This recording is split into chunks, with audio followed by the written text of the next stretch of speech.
Hey everyone, you're listening to 4Player Podcast, a weekly live show about video games. We hope you'll stick around for another year of gaming discussion, fantasy critic hijinks, and of course, general shenanigans here at 4Player. Before we start this episode, we want to send a thank you out to everyone who listens and give a quick welcome to any newbies. I'll try to keep this short because this is, and always will be, an ad-free show. We've been at this since 2008, so if you like what we do, please subscribe and leave a review on your preferred podcast service. Join us in our Discord at discord.gg/4player, or, if you're so inclined, throw us a couple bucks a month on Patreon. We record these episodes live every Tuesday night on twitch.tv/4playerpodcast, all spelled out, and episodes hit podcast services on Friday morning. You can find all the links you need at 4playernetwork.com. But enough about that, let's get started. Hey everyone, welcome to 4Player Podcast. This is episode 823. It's January 21st, 2025, and in standard 4Player fashion, we are doing our 2024 Game of the Year stuff well into 2025. So this is... Because if we have any justice, if there's any justice in the world, the Games of the Year could come out on December 31st. It's theoretically, mathematically possible. You're saying we do that strategically just in case the best game of the year comes out on the last day of the year, which has never happened in the history of mankind. But that's not true. That's not true. Chris Davis had one on his list one year. Oh, fucking Nick. Oh God. What's it called? The walk one. Moonwalk, Nightwalk. Yearwalk. God damn it. That came out. Oh, that right, was like almost right at the buzzer, didn't it? From the makers of Lorelei and the Laser Eyes. Oh, well, okay, so it does happen. It does happen. It does happen, but we do, and you know what, for the sake of, for being professionals, we'll just say that's why we do this. Oh, never mind. It came out like in February. You fucked it. There was a game. There was a game Chris Davis had played. It was from Time Viking and Space Raptor. Okay, but that's not game. Moving on. That was from Ska Studios, the guys that made that's right, Ska Studios. The Dishwasher, and what was it else? But also, I Made a Game with Zombies in it. It was their sequel to I Made a Game with Zombies in it. I want somebody in our Twitch chat right now to find an example of a game that we put on one of our top 10s in the past 12, 13 years that came out in the last, let's just say 10 days of December. Anyways, that's neither here nor there. It is well into January, and it's time to take a look back at the year that preceded us. Let's talk about the best video games, the worst video games of the year. Are we going to talk about the worst video games? I guess you are giving out awards, so... Wow.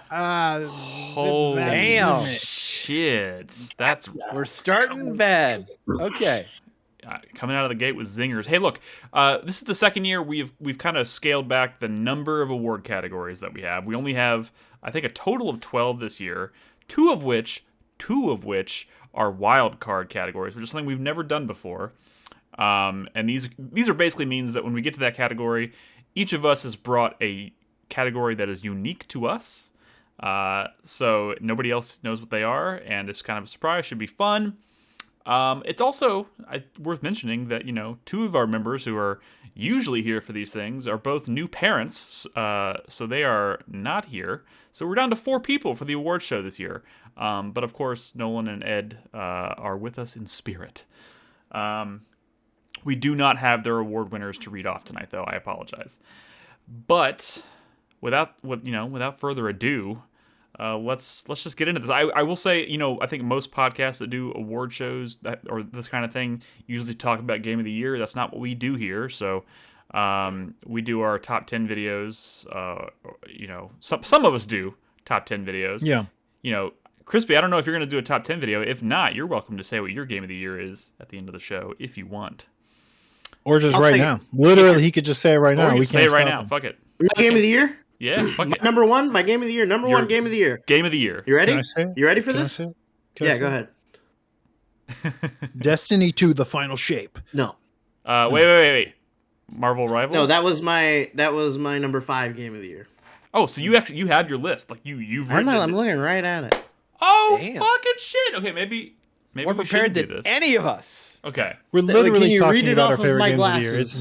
It's not crazy that he has a list in front of him. I cannot read it off of your glasses. Okay. You know, if you want, every time we get around to Crispy, you can just tell us a game on your top 10. That could be like how you. We'll start at 5 and work out from there. Okay. Okay. So here's what we're gonna do. We're gonna kick off the awards here in just a second. The way we usually do this is we go around, we announce the award, we go around, we mention our honorable mention, and that's just our runner-up and our runner-up. We're only doing 2 things, so it's whatever. Yeah. Your runner-up, and that's like 1 sentence tops. And then we talk about our actual winner of the category and why. I guess just for transparency's sake, I'll list the categories we're going to cover tonight. Best world/level design, best gaming moment of the year, best storytelling, best new enemy or boss design, best new character, biggest surprise, biggest disappointment, the I won't quit you, I promise, or as I think I like to call it, the Never Gonna Give You Up Award. And the Spotlight Award, which is just our chance to highlight a game that didn't necessarily show up in our other categories that we want to call attention to. And then we'll play some samples of our soundtracks of the year somewhere in this show, probably during the breaks. Haven't quite figured that out. But we're doing this off the cuff. So let's go. Let's start the night with best world/level design. Brad, would you like to start us off? Oh, shit. I guess I'll start us off. Damn it. Starting us off with a yawn. Well, you know how I like my exploration. You know what I'm saying? With that said, do we need to explain this category at all? I mean, if you want. Best world or level design, I mean, this is like the physical space of the games we play, right? Yeah.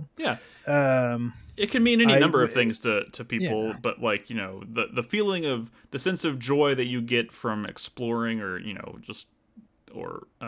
it could traversing. Be like levels of a linear level based thing as well. It doesn't have to be a world. That's why it's world/level design. Yeah, this could be an open world game, it could be a linear game, it could be a Metroidvania, it could, any number of things.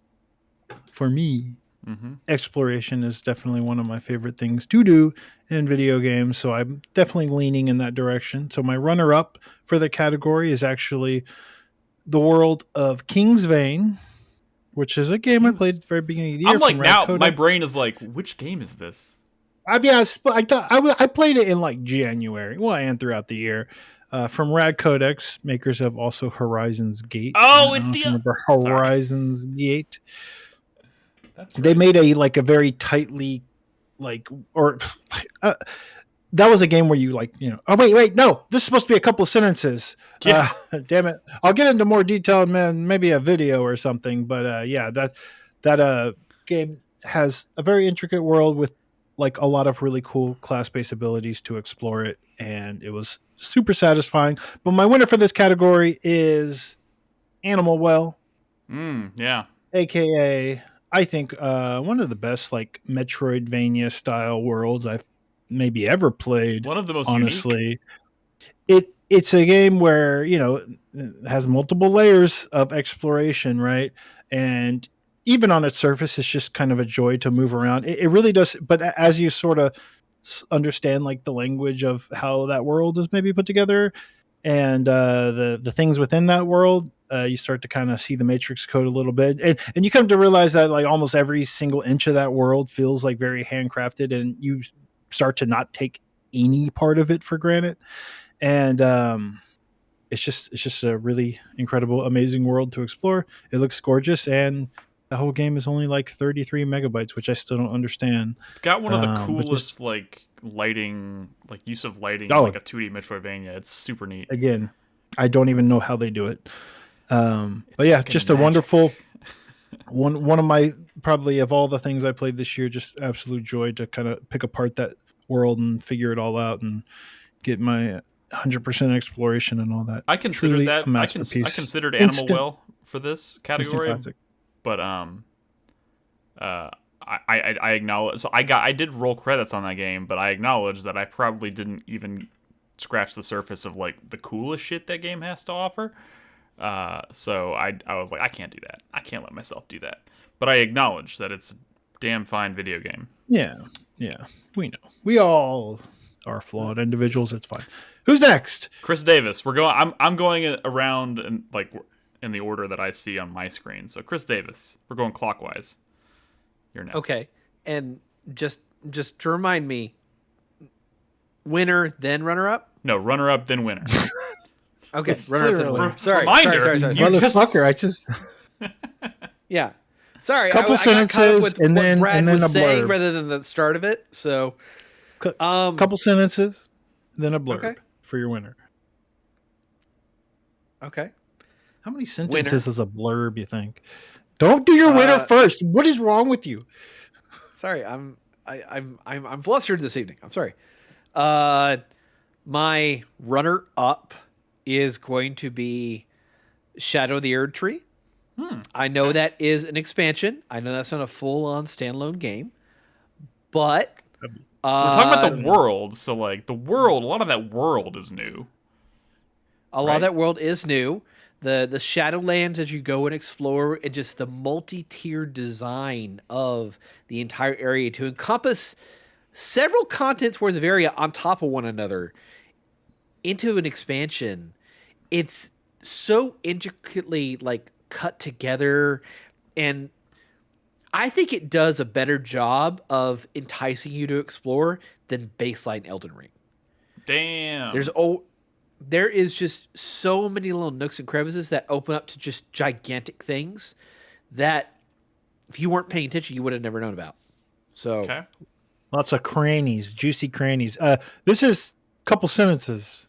Remember, runner up. I forgot it too. I know. I'm going to keep reminding you. I know. There's much more in the couple. So what's your winner?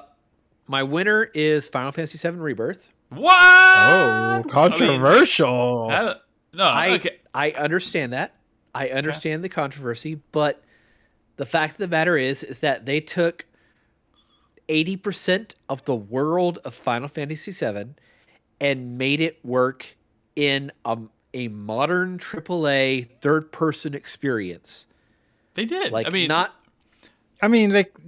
did it very awkwardly, but I guess. But the first one was awkward. Yes, the first one was awkward too, but also magical. Well, that was it's kind of also magical, right? Like it was. Yeah. It was magical. A lot of the areas are kind of incredible to go see, be visualized. Yeah. It's the scale. It's the sense of scale, because most the scale is just incredible. And they hide. They do like a lot of trickery to hide the scale of things. Obviously, Midgar, this enormous city, they have to like do tricks to make it to where you can't see an entire city at any point in the world, right? Like you can't walk around it or anything. It's just not accessible because that would be impossible on the eyes versus like the scale of everything else. But like that's sort of like smoke and magic and mirrors or whatever that they did. Like when you could eventually drive the tiny Bronco around on the water or whatever. And it's like, I could seamlessly take this boat or this boat plane over to this boat plane, the other continent. That's so weird that they made this work, and it's like a lot of trickery, but it's still pretty cool. Like it seemed like so much effort, versus like, like like Breath of the Wild or like specifically Xenoblade talking X, about the tiny. Yeah, specifically talking about the tiny Bronco, like the minute that opens up to you, like that is super late game shit. Like that's stuff that like they probably just couldn't figure out how to incorporate earlier in the game. And yet when it comes in, it is the most delightful surprise. And it is such a fucking fantastic teaser for like what to expect in the third game. Is it though?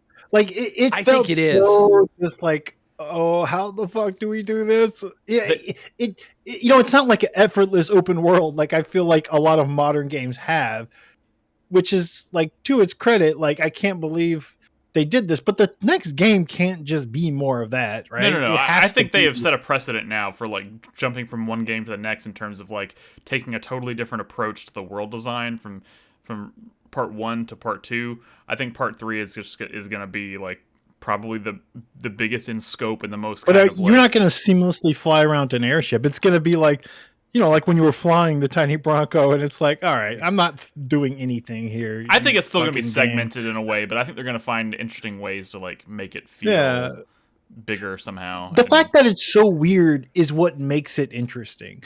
And honestly, I'd say just about Rebirth in general, to be honest. Yeah, I think it's a very interesting game. I agree. All right. There are Who's lots next? of like moments going into a new place in that world where I was like, this is kind of amazing. Even if I didn't like have the best memory of that game at the end, I was like, I was feeling it is a joy to be in I was this new feeling place. the feels the entire time. Anyway, sorry. Yes. Crispy, what is your runner-up for best world/level design? Okay. Well, speaking of feeling the feels and enjoying being in the place, my runner-up is what? Well, you could go so many like What raunchy places. You could go so many places with that setup. My runner-up is Star Wars Outlaws. Ooh, nice. Because I think not a perfect game, has its flaws. Yep. But I think it's really good. It's on my top 10 somewhere. Ooh, I wonder what number it is. But did you finish it? Just out of curiosity. Yeah. Oh yeah. Yeah. I fucking plowed through that game. I fucking plowed through it. I had to slow down. I was going too fast. You know that game won best walking around on Giant Bomb this year? It is best walking around. It absolutely is. Like, especially when you're in the cities, just like walking around, being in like just being in the space. Star Wars, you know? Like that fantasy, I think a lot of people, anyone who likes Star Wars can like very, you know, can imagine, you know? And this game it nails it. I'm glad to see it getting some love. And not just as it being like really cool visually, but like the stuff you can do in that world, like, you know, betting on the fucking alien horse races and playing Sabacc and like talking Sabacc, like, baby. Like, it's cool. It's fucking cool. Sabacc as a minigame was really fun. Really enjoyed it. Yeah. So that's my runner up. Okay. My winner for best. Damn it, we did it again. We did it again. That was more than 2 sentences. We're going to keep doing this. Winner, yeah, but we're talking about games. Winner of best world level design, I gave to Dragons Dogma 2. Nice. Just because that's the one. Like, as far as like just wandering around fucking fantasy world exploring, and that exploration feeling impactful and feeling dangerous, and the game doing a really good job of maintaining like a sense of space. Like, you always like you're kind of aware of like where on the map you are, and like what you have to get through to get to other places, and that's stuff that you got to think about. Like, it on top of all the there's a lot of good like sight lines. There's so many like you can just be like wandering through the woods, end up on a trail, and then like you're overlooking that like massive battlefield, like with the or like just like wandering you like in the night, and you wander around, and you like find some ruins, or like you completely randomly and accidentally encounter the elf village, which I did, and that was incredible. Like, and on top of that, all that cool shit we talked about way back with Dragons Dogma 1, like all that like the night stuff, exploration is totally recaptured. And now it's in a world that has the scale to really support it. Because Dragons Dogma 1 did that stuff really well, but the map was kind of small. And you were kind of only going to the same like 4 or 5 places over and over again, you know? Yeah. This game, oof. Nice. Yeah, I don't know. That's it. It's a good pick. Good pick. I'm glad. One of my honorable mentions. You don't get honorable mentions, bitch. Put that back in the bag. We do. At the end, we just say titles. Oh okay. Well, never mind that. Okay. My runner-up for best world/level design is a game that I am balls deep in right now. Stalker 2: Heart of Chernobyl. Very much enjoying this game. The actual. What's up, Brad? I see you're raising your finger. Oh shit! I'm counting sentences. Oh, you're right. This is just my runner-up. It's a really cool world. Moving on. You're on the. Well, you could say more that it's a really cool world, but I just think it's. You could say one more sentence after that. I think it is just a world that like maybe better. This is what the game does better than just about anything else. Is just that feeling of being in a space and trying to survive and like a lot of times just barely scraping by and like desperately trying to find resources and shit while getting to like really scrappy Semicolon. firefights. Yeah. It's lots of No, semicolons. I was doing semicolons. you But did yeah. good. You did good. What's your But winner? my winner for best world / level design, it's gonna have to be Astrobot. Man, just Yeah, absolutely. just like a good Mario game, it's just level after level after level that feels different from the one before in the most brilliant, unique ways, and like constantly finding ways to like innovate on mechanics and design, like platforming designs that like we've seen before, but like in new ways. Like it made me think of like the entire time I was playing Astrobot, it was making me think of like uh Super Mario. Oh my god, why am Odyssey. I blanking? I mean, Odyssey, Galaxy. Galaxy. You're thinking Yeah, of like Galaxy. I don't know why I was thinking of Galaxy. Yeah, we're like all you go to these very separate places, but they all are just like really unique. And you know we've talked a lot about Astrobot before, like with Playroom and the VR game. Like they're amazing, but like the scale here is amazing. And then you have the hub world on top of that. Man, so good, so fucking good, constantly innovating, and a joy to play from start to finish. So, Here, all right, honorable mentions. You just shout out game titles if you want. I want to shout out also Dragons Dogma 2, Dread Delusion, and Mini and Max. Mini Max. I'm going to say Suicide Squad Kill the Justice League. Okay. The world design of that game was not the problem. That Metropolis was actually really cool. Okay. I'm gonna shout out Nine Souls because another really well designed, slick ass Metroidvania. No, y'all are fucking up. I said Shit. titles. Oh my god, this is gonna be so hard. Conscript. It's not. Stalker 2 and Unicorn Overlord. You know what also is worth Here. great choices. Worth mentioning, and this is not cheating. Silent Hill 2. Enough changes were made to that game that I think it's Nope. worth mentioning. You're Just saying. cheating. If this category also includes like just the like lore of the world, I'm also going to say doesn't, Tactical but Breach what you got? Wizards.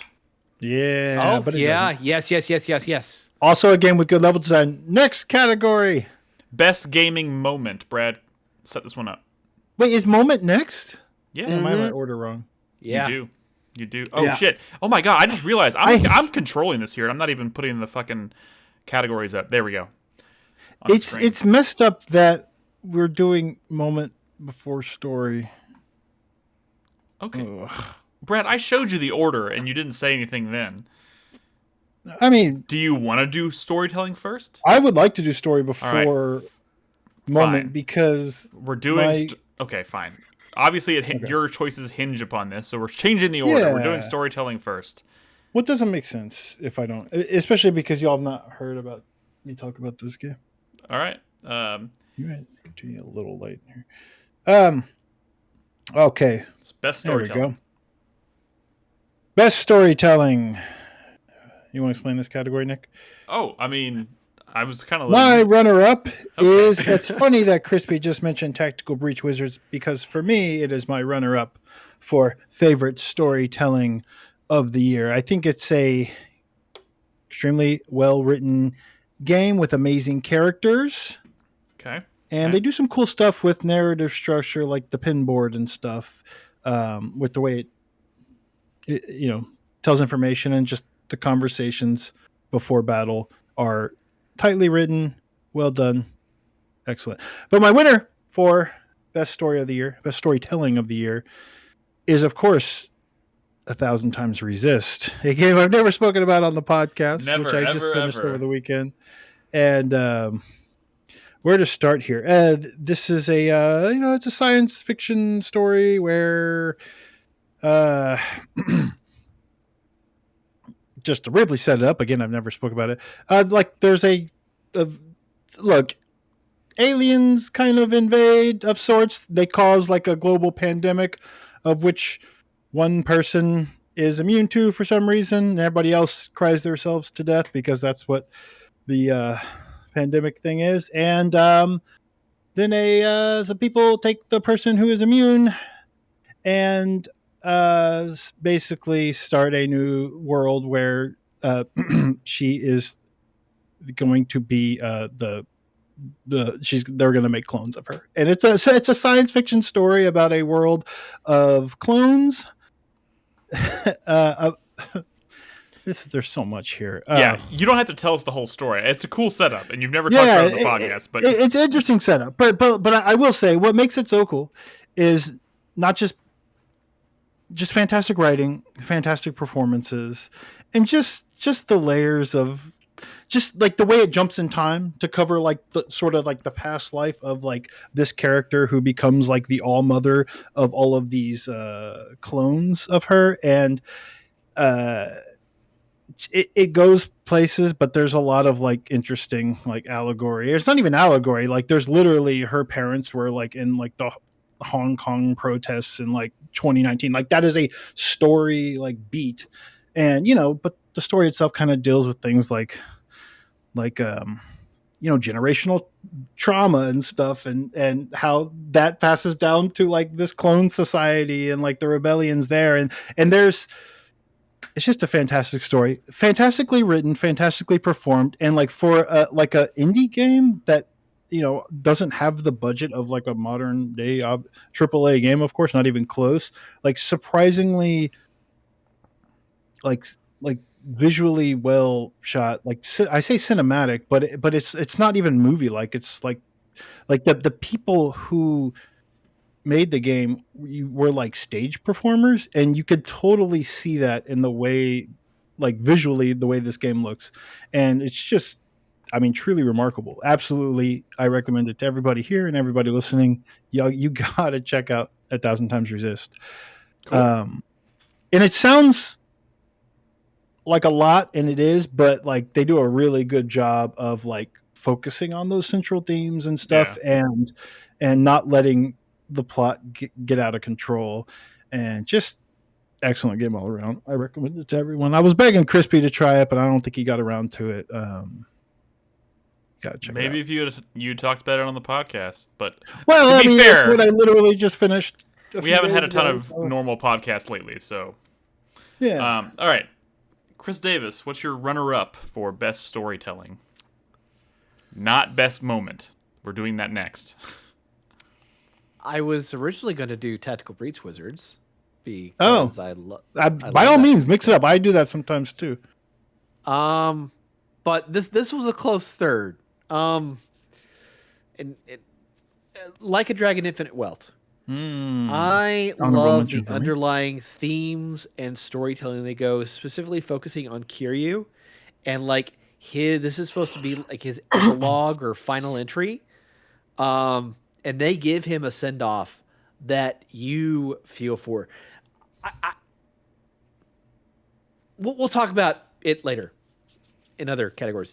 But your my winner, though, I think I want to give it. This is gonna sound a little weird. I want to give it to Unicorn Overlord. That's weird. For storytelling. Oh wow, that's or bold. Is that Let's weird? hear it. Okay, maybe it is weird. I mean, the thing about Unicorn Overlord is that it's a game where you have this huge world to explore. And you have all these different characters you can meet and different factions you can align with to build up this grand army to take down the evil wizard guy. But you don't have to do that. You can go on a suicide run to take back the kingdom and get a lesser ending, but the journey you go on to earn the better ending, to build your relationships with these characters, to have these interactions with all these different side characters, just because you're going through the world and doing stuff, it's really fucking cool.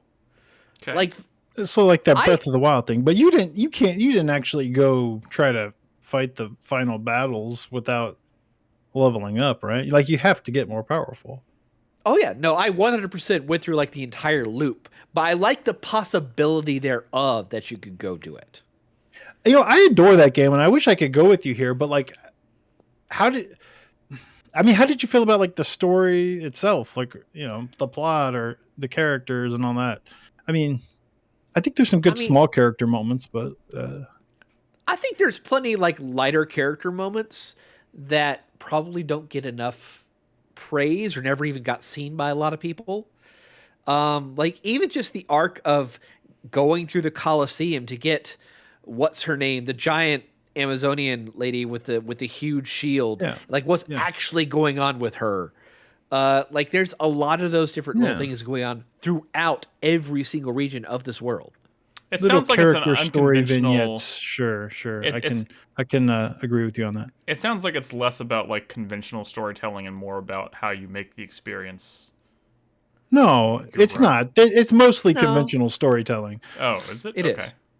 Yeah, but I mean, the base storyline is. Remember, really this is from the makers of what? This literally was your runner-up. No, this is winner. This is my one. Okay. Sorry. I don't want to chime in if it was your runner-up. I'm trying to keep pace here. No, this is from the guys that made 13 Sentinels, which was my game and of the year. it's nowhere near anything like as intricate as that. If you want like a 13 Sentinels vibe, maybe a little less anime, you play 1,000 Times Resist. Not Unicorn Overlord. That's what Unicorn Overlord is very much more. I think if anybody here was going kind to of high fantasy, if anybody here was going to jump on the 1,000 Times Resist bandwagon with you, Brad, it's probably going to be Chris Davis. I will. Yeah, I mean, sure. I think anybody here would enjoy it, even you, Nick, believe it or not. But what does that mean? Okay, sorry. Structurally, it is interesting. Like you can approach continents like in different orders in Unicorn Overlord, and that's kind of cool. And that is part the structure of how that goes together. There's a direction the game points you into to go in if you choose. That kind of flows a little bit better, I think. But you have that freedom to go wherever you want, basically, as long as you can level up your characters and maintain your army and build everything up. All right, Crispy. Storytelling. Mm-hmm. Not moment. Storytelling. My runner-up for best storytelling this year is Destiny 2: The Final Shape. Which I guess is good. I don't just mean because it had a good story. It did have a good story. Great performances. Cade 6 was a real heartbreaker. But like even just the way they chose to present the finale of the story, I thought was really cool and really interesting. And like I just so happened to like be in the right place at the right time to experience it like in a pretty neat way, because the way it went was you'd play through the whole campaign, and then that was kind of like almost the end. That was like building up to the finale, and then they started the raid race for World's First, and it took like 30 hours for a team to clear the raid. Like for some reason, it was like the longest World's First raid in history. Took forever. The team that won was like verified at like 5 a.m, and as soon as Bungie verified that the first completion was good, they released the final act, which was in and of itself very cool. I'll talk about it later. Cool. My winner for best storytelling, I'm going to give to Mouthwashing. Okay. A game I very good game. Finished. Very, very dark story. Very well told story. An honorable mention. Just a weird, just a fucking real cutter, you know. I started that. I should go back and finish it, but I also feel like I need to start. I don't know how you didn't. It's like 2 hours. No, I think it's because I squeezed it into like a longer stream where I was just kind of bouncing between a bunch of scary stuff around Halloween, and I played like 45 minutes to an hour of it, and then I was like, on to the next thing. When I probably should have just pushed through it and done it all in one sitting. And now I feel like you played 45 minutes to an hour and you didn't want to go back. I mean, I don't know what to tell you. It's pretty well paced. It is. Couple of hours. Don't get me wrong. I was compelled. I just I had a goal when I started that stream, and I was like, I want to try a bunch of different things, and I was like, I didn't want to just give up on my efforts to try all those things. Anyways, anything else you want to say about mouthwashing? It's weird. It's weird. Yeah, it's weird, but it's not like as weird as some people make it out. It's like a pretty super surreal. It's pretty straightforward. Yeah, like It does some really interesting things, like presentationally, of course, and it jumps around in time a lot, which is always cool, honestly. yeah, I mean the non-linear presentations are really good. I just think like especially like for a game that has like low poly characters with like no voice acting, like how humane they are. You know what I mean? Like the My apologies. Where were we? Your storytelling award. Oh, my storytelling award. Okay. Fuck. My runner-up for best storytelling. I'm gonna go with Black Myth Wukong. Oh. Which I think it's just really interesting because of the way they chose to adapt Journey to the West into they essentially made it like a Black Myth Wukong is basically like a sequel to Journey of the West, which I think is a really interesting approach to like established mythology like that. Wait, really? Yeah. I mean, I without Okay.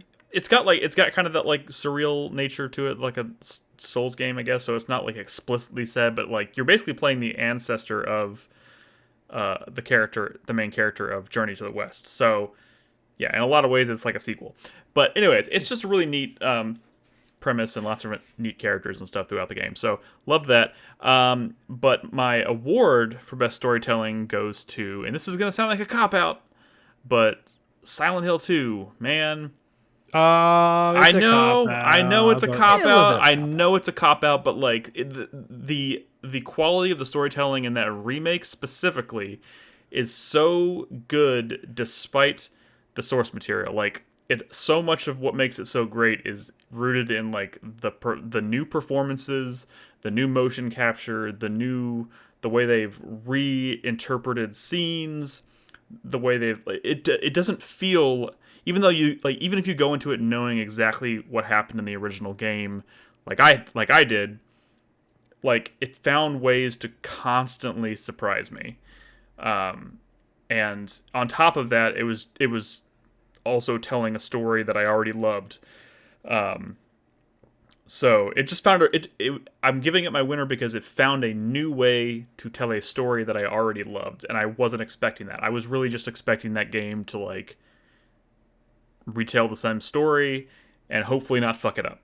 So and I think it did so I mean, much I more agree than with that. you that I think it's like a really great story and like they told it really well, but I do think like the strengths of that, I guess whatever the direction was is very similar maybe to what it was like in the original. I mean, like they nailed, like think about like the Metal Gear remake that's coming out, the Snake Eater remake that's coming out. They're not fucking with it. They're just using the audio from the original because like imagine the Herculean task of like recasting that and revoice directing all that. It's like impossible, right? But like here, obviously Silent Hill 2 is a much smaller story. They did it, but like it's not like a reimagining or anything. It's definitely like the same. To me, it's the same interpretation of that story in terms of also with like the character and the voice direction. I like guess what it's new, but I don't it's still disagree. like I don't disagree. strong But for the same reasons. I think I'm willing to give it. So, full disclosure, Silent Hill 2 is one of my favorite games of all time. It's been in my top 5 for as long as I can fucking remember. If you were to ask me which one I think tells that story better, I would say the remake. And I adore the original game. And that fact in and of itself was reason enough for me to give it this award, even though I do openly admit this is a cop-out because it is a remake and it is a story they've already told, but like it's the way they tell it. And the places where they did choose to take creative liberties were really fucking smart. So I will say, as someone who did not play the original, and the remake was my first Silent Hill experience overall, I can see the signs of what you're talking about. I have issues with how it's structured and how it's built in for players to understand. But overall, I do understand why you're picking this. Cool. It makes perfect sense. Sweet. All right. Honorable mentions. We rattled off some honorable mentions ourselves when you were gone. Did you want to throw in a couple? Indiana Jones and the Great titles Circle. Only? Cool title. Any other titles? Oh shit! Hold on. Nine Souls has a pretty cool story. Lorelei and the Laser Eyes. Yeah, I think those. I'm gonna be honest. This year That for came me, up when you were gone, by the way. Yeah. gotcha. Where, No, yeah. I heard you talking about that. I will say Oh. this. You know me and story and how story has always been like a really big deal to me. 2024 was a very weird year for me when it came to stories in video games. There wasn't a ton this was actually one of the hardest categories for me to narrow down because there were just not a lot of stories that I think did things that I would call special or So easy to stand narrow out. down, you mean? I guess I'm just picky when it comes to story, and this is the category I usually look forward to the most because I'm like I love story in video games so much. And when I look back at the year, I'm like, if you're looking at the year just in terms of stories that games told, not my favorite year. Not to say there's not some great fucking video games, just not my favorite. Yeah, not the I mean, best if you year look for at the story. lack of overlap in our picks, that tells you that maybe you just didn't pick the ones that had the good story. I will say this. Wow. I will say that Stellar Blade is another honorable mention. You I think. wild. Let's move the fuck on. You're wild. Most boobs in the game. I have not that a finished that game, category? so I can't disagree with you. But that is a It's title got that you said. Move great on. storytelling. It does. No. It does. All right. So now we're moving on to our best moment. Yeah. All right, Brad, set this up. And since I you already set it up a specifically- little bit. You specifically wait, requested the sorry. change in No. order. My runner-up is. Man, I almost wanted to do this as my winner, but it's just not what I feel. And the other reason is Jacob Geller did a video that encompassed this exact same moment, and he's like way better at talking about things than I am, of course. So I will point people to a link, but it is a moment. It is the moment from World of Goo 2, I think. Honestly, the moment maybe that justifies the game's existence and how wild it gets. So it is the end of chapter 3 and the start of chapter 4, I guess I'll end it there. It was, or I don't know. I'm not supposed to speak a lot, but it's hard to explain a moment. Like you kind of have to have more than 2 sentences for a runner-up on this category. This is your rule, bitch. Look, this is a rule. rule for time. Like we're all doing this so we can get. And you're the one shit, breaking right? it. Okay, well, let's break it for this category because it doesn't make sense to explain a moment without actually explaining it. At the end of chapter 3 and the start of, and there is going to be spoilers in this category. I imagine we're all agreeing on. Yes, there are going to be Okay. some spoilers, but maybe say what game you're about to spoil before you actually spoil. World of Goo 2. I already said it. World of Goo 2. At the end of chapter 3, like your Snowpiercer style train goes out of control, and everybody on the world crumbles to dust. As you know, and the world jumps like 200,000 years in the future, and you go to the next chapter, and instead of just doing the next chapter of World of Goo 2, you do the first chapter of World of Goo 9, and then another level in that chapter is World of Goo 11, and another chapter you click on another level in chapter 4 of World of Goo 2, and it's World of Goo 17, The Black Stain, which is a fully voiced point-and-click adventure game, and it's wild. And if you kind of understand the storytelling that 2D Boys kind of fucks with, it makes sense. I will say, since it's not my winner, check out the Jacob Geller video of, I believe it's called Games That Contain Their Own Sequels. It's going to be very spoilery, but it's a pretty special moment, and he does a great job of doing a video. I mean, he's one of the best. So he talks about that. He also spoils some other things, including some story stuff from Earth Defense Force. I know Chris Davis played that, and the ending of Dragons Dogma 2, provided you actually do the post game, which is another cool story moment. So definitely check out that video from Jacob Geller. He also spoils Stanley Parable 2, and I've gotten a lot of heat from people on this, of like, I can't believe you spoiled that, but most people don't realize that Stanley Parable Ultra Deluxe is a game that you should play if you're a fan of Stanley Parable. It's not just a remaster. Play the game. Trust me. You should have known if you're a Stanley Parable fan, so don't blame me. But they also spoil that in a video from Jacob Geller called Video Games That Contain Their Own Sequels. My winner for my favorite moment of the year is a moment from 1,000 times resist. 1,000 times resist, which is I kind of had to say that was my favorite story of the year, definitely of the year, before I talked about my favorite moment from that game, because it didn't really make sense otherwise. I did briefly set it up like, well, what if a world persists of clones of a single You're not gonna spoil schoolgirl, this, are you? a single schoolgirl. Maybe I didn't say it was a schoolgirl who might have actually Whoa. been maybe kind of Yeah, a hang bad on. person. Whoa. You're not gonna spoil this one, are you? So this is set up. Do you not want me to spoil it? I'll take my headset off. Yeah, because I feel like I will say this is a game. This is something that happens early in the game, so it's not like a huge spoiler or anything. It's honestly kind of a hard game to spoil. This is an early game thing, like literally end of chapter 1 or 2. But I don't have to get well. You are the reason this award show It's not actually a huge 16 spoiler. hours. Okay. So the main character of the game, I guess you could say main character, is Watcher. She's one of these like original clones. Like the clones in this world have there's like 6 You're getting into the weeds, Brad. He's a Watcher. And I mean this game is all weeds. There's a Watcher, there's a Knower, there's a Fixer, there's a Healer, and there is a... Did I say them all? There's Principal. We're not going to get into Principal. Healer, Knower. Anyways, No, we're not. The main character of the game has a friendship and maybe more with one of the other sisters, Fixer, right?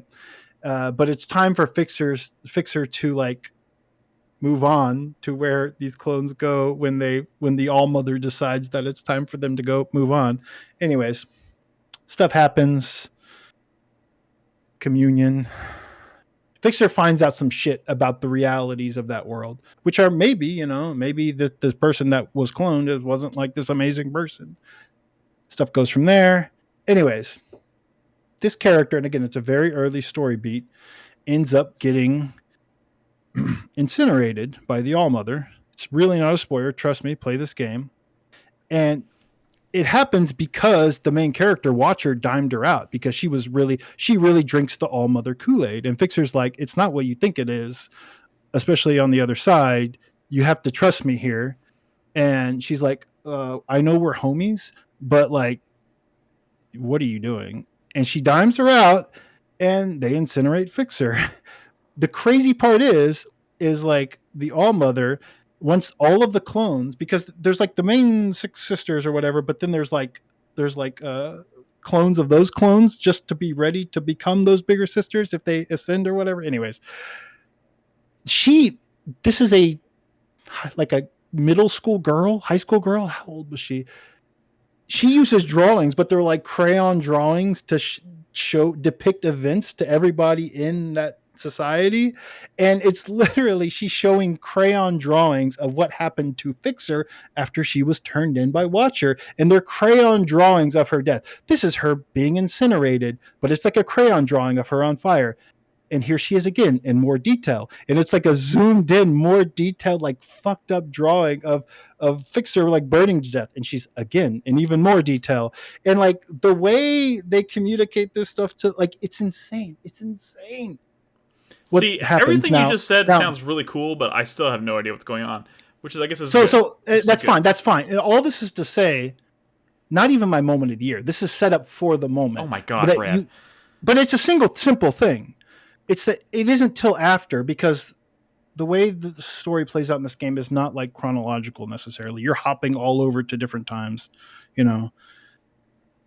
Later, you find out that Fixer and Watcher were like actually way closer than you thought. So like it sort of like reframes that decision she made to kind of turn her in.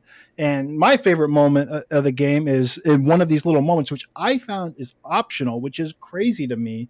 It is like, I believe it's Principal's birthday or whatever, and Fixer has a song that she was going to sing for her. And Watcher's like, they're just hanging out. She's like, oh, like sing the song. I want to hear the song. And she's like, I don't really want to sing the song. But then she sings it, and it's like all the music cuts. And this is a game with like amazing soundtrack and like motifs. Like it's just beautiful piano. But like they cuts out and she's just singing a cappella. And like the song and the lyrics of the song were like, oh, she's kind of like you're sensing like you're getting, like, oh, she's not drinking the Kool-Aid as much as the rest of us in the lyrics to the song, and it's like beautiful. It cuts out and she sings it a cappella in the game, and then it cuts back and watches like, you can't sing that, right? Because that's fucked up. But like, such a beautiful moment. I didn't realize that most people had not seen that in the game because it is optional. And there's a song that they use in one of the trailers for the game, but it's not like it's like a full version of the song. If you've seen trailers for 1,000 Times Resist, you probably heard this song, but it's the way it's performed in the game, which was like powerful, especially, after the fact, knowing what happened to this character. And again, this is like fucking chapter 2. So of a game that goes fucking places. Just out of curiosity, how long is this game? It's a big story moment, but like, I'm sorry? How long is this game? Like, is this like a game I could knock out in a weekend, or is this going to be like a 30, 40-hour game? It's like 10 to 12 hours, maybe. But like, it is a fully voice acted, incredible, even though it's indie and like the character models aren't the fanciest you've ever seen. Incredibly well shot, beautiful game, beautiful like shots and lighting sometimes, and it is a extremely well paced game, and it goes places. And I highly, highly recommend it to everybody. It is like an emotional roller coaster. Both like the stuff that's happening in the story and like the things, like there's a lot of relatable shit and relatable characters, even though it's like a society of like fucking clones of clones and really great story, really great moment. All Fixer's song, we can call this Fixer's song. You could have just said Fixer's song. That was your moment of the winner. year. It's my winner. Okay, it's my winner. All right. Well, I can't believe it's optional. The navigation of. Yeah, moving on. You're. This makes me feel like I've done this category wrong, which I've done this category plenty of years. Anyways, sorry. No, it could be a story moment, but it could also be like a gameplay moment. It's just your favorite video gaming moment. I'm gonna be honest. I wish I had a moment like that from this year, but I don't. I guess is what I'm saying. I will say, everybody listening to me talk about this game for the first time, just watch some trailers and trust me. Trust Brad. All right, Chris Davis, for the love of God, save us. Time-wise. Save us time-wise. Are you muted? You're mute. I think you're muted. Oh, he muted. I was muted. Thank you. Okay. Yeah. I didn't want to yell something out inadvertently. Runner up, the final boss fight of Tactical Breach Wizards. Whoa. What? We literally have a boss category, of which that is one of mine. Why is it not on that, and why is it on moment? I just like the mixing of narrative into the toughest puzzle in the entire game. A boss fight, but okay, yes. Yeah, I guess continue, and I'll just like cross apply this conversation. Okay, this is also his runner up. This is his runner up. It's like 2 sentences. This is my runner up. We're moving on. My you could moment of the year is easily the epilogue to Like a Dragon: Infinite Wealth. Like I hinted earlier with the storytelling that was going on in Infinite Wealth, it's this swan song for Kiryu as they don't put him out to pasture but retire him as a character in the franchise, and half of the backstory that's going on is about him reflecting on his life and his interactions with characters and how he values his personal self-worth for everything he's done for 40 years. And that epilogue is this tear-inducing moment, almost as good as The Man Who Erased His Name with that ending. That's what I'm saying. That was my moment from last year, was The Man Who Erased His Name, which... Yeah, like I'm kind of tearing up thinking about this again. It is such an incredible, 5 minutes for just appreciating this character. So cool. Yeah. All right. Sweet. Crispy? What's your runner-up? Oh, Crispy. He took his headphones off. You're both spoiling games that I'm trying to play. No, sorry. No, you're good. All right, best gaming moment. Also, I kind of have the same thing with Chris Davis, where my best gaming moment is technically a boss fight, but it's kind of more what's going on around that. My runner-up, though, I'm gonna give it to I just kind of vibed this one out. There might have been better moments, but like for some reason this really stuck out in my mind. Um, it's a bit cliche, it's a bit contrived. It doesn't have this like super deep emotional backstory to it, but Warhammer 40K Space Marine 2, there's a moment towards the end where you and your brothers and like fucking Chapter Master Calgar are like literally like holding the line, like you're just all on a fucking, like it looks like a diorama, you're all on a hill, someone's like raising the chapter banner and you're fucking just like just like mowing down fucking waves of Tyranids. And like me and my boys were fucking playing it, and like we got real silly when we were playing Warhammer. We're just like, oh brother, attack brother, like, and like we were all just like having the fucking time of our lives. You were having It a was moment. so cool. Yeah, that just like, it's like towards the end of the campaign, it's just like the final stand, the fucking Ultramarines are fucking like just doing guy things, just Yeah. Sorry, doing dude stuff. Was this the main campaign or the co-op campaign? Sounds like the co-op campaign. This was the main campaign because you were playing as Tychus and his squad at the time. Yeah.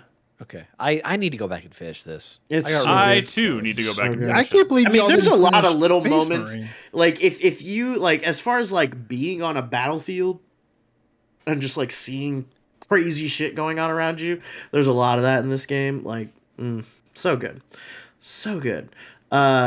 Watching a fucking dreadnought just like whip a giant 2-ton statue into a chaos lord, like it's a football. So good. But my best gaming moment is kind of following on with what I said for my runner up in best storytelling, which was Destiny 2: The Final Shape. It's that final epilogue. Like I said, they waited until a team had finished the raid before they pushed the epilogue live to everybody. I was playing all night, just like fucking dicking around. The final raid is finished and verified. They push the update.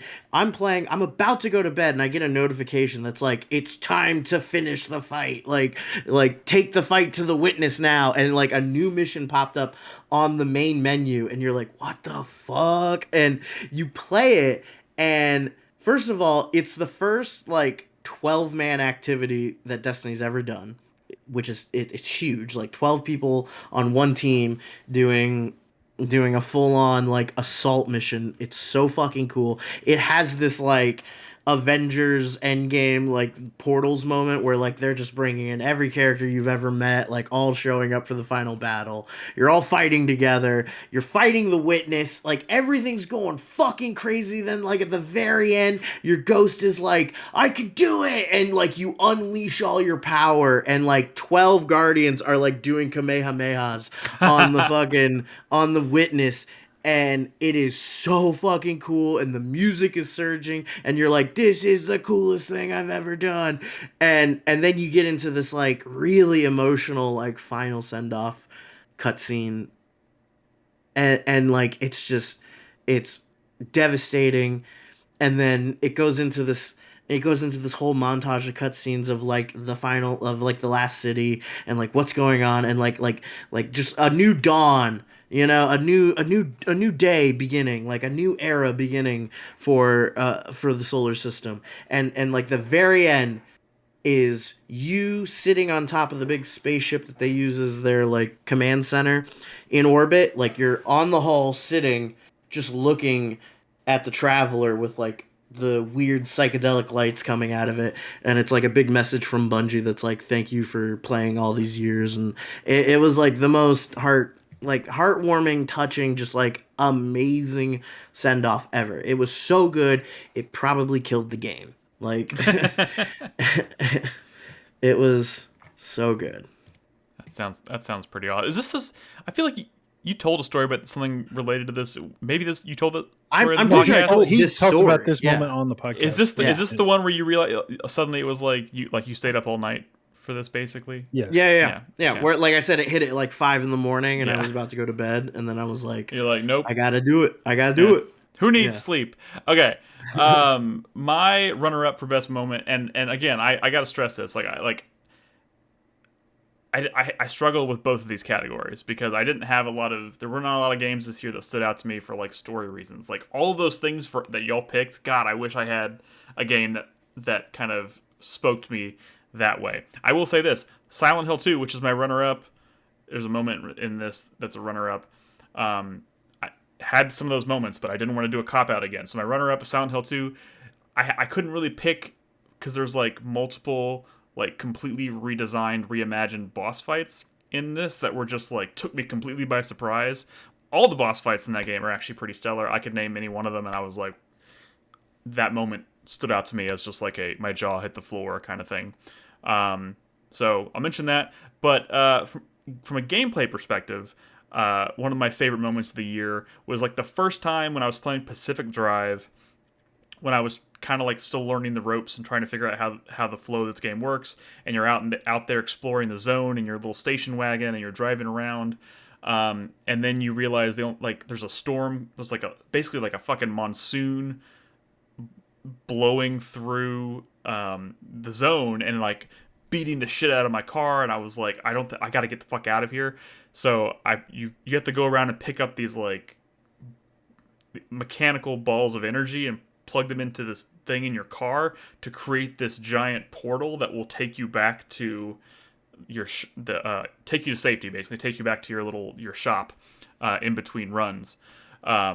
But when you do it, it opens the portal like across the fucking map, and you can see this giant pillar of light off in the distance, and it's nighttime, and there's a fucking like monsoon blowing through, and there's all kinds of like anomalies hitting me and stuff, and I'm just like hauling ass, hoping my car doesn't fall apart through the woods, over the hills, hitting rocks, trying to get to this giant pillar of light, and my car is like falling the fuck apart, and as I pull into this beam of light, and then like the screen turns white, and when it comes back, you're sliding into like your garage back at the thing, and like shit, like doors are literally falling off my car, like the wheels are about to come off, and I was just like, what the fuck was that? Like that was just like one of those moments where I was like, my heart was beating out of my chest, and I was like, I was not expecting it to get that intense that quickly, and that's one of the things that kind of really endeared me to that game. So yeah, that is my winner. Pacific Drive. The intensity of some of those extraction moments in that game where it's also a narrative beat. Yeah. Like it adds to that extra level of tension. Yeah. But also like if you're willing to go the distance and wait until the wave comes through the map to get like the stuff that comes in on the fucking piece of the satellite. Yeah. And just make that rush. Oh, it's so fucking cool. I love survival games now, and like that game does such a good job of like just that push and pull of like, should I stay out a little longer and try and get more resources, or should I play it safe and try and get back so I don't like let my car fall apart? And then like there's the moment where you kind of realize there's this whatever we call weeping angels, I guess. That's the Doctor. Is that the Doctor Who reference, the weeping angels? Mm-hmm, yeah. Mm-hmm. Yes. They don't tell you. They're just like, you're like, oh, what are these things? And then you like turn around, you walk away, and then you look back, and there's like suddenly they're closer, and you're like, what the fuck is happening? Yeah, incredible. That game is fucking incredible. Yeah. So yeah, I'm gonna give it to Pacific Drive. All right, honorable mentions for best moments. Honorable mentions. This is moment. This is a hard one. Be a short sentence. Yeah. I'm gonna go final boss of the Castlevania DLC for Vampire Survivor and the music track drop. I'm gonna go the Sphinx Quest from Dragons Dogma 2. That's a good one. I'm gonna go the final like song montage and Thank Goodness You're Here, which is Chef's Kiss, and many other things from Thousand Sons Resist, which we won't go over here. Many things from Yakuza, which we won't go over here. Anybody have any other honorable mentions? Again, this is a hard one. Many moments in Lorelei and the Laser Eye. Like there's a lot of just Yeah. like weird, crazy reveals. Yeah. And like moments where something just like opens up and you're like, what the fuck is going on? Like, Yo, I'm telling you, I don't even think I'm halfway through percentage wise, but if I was, you'd be hearing a lot more about that game. It's truly something crazy. Ooh, here's especially one. towards the end. Here's one. I got one. In Conscript, because that game does such a good job of like making you feel like you're in that World War One, and like there's a moment like you're in this room filling up with poison, and you're like I got to get out of here, and there's a gas mask, and it's on this like guy who's like injured in the room, and it's like he has the gas mask on, but he's like shot and he's gonna die. So like, do I take the gas mask from him and put it on myself, or do I leave? Like, I think you have to take the gas mask. I would assume because otherwise you're gonna die. But it's just like cool. it's one of those moments Just where it's admit like that you were going to do it anyway. I mean, I think you have to, but like I felt it made me feel so bad. Holy shit! Lots of moments in Rebirth. I'm just gonna say it. Yuffie adding lyrics to her theme song.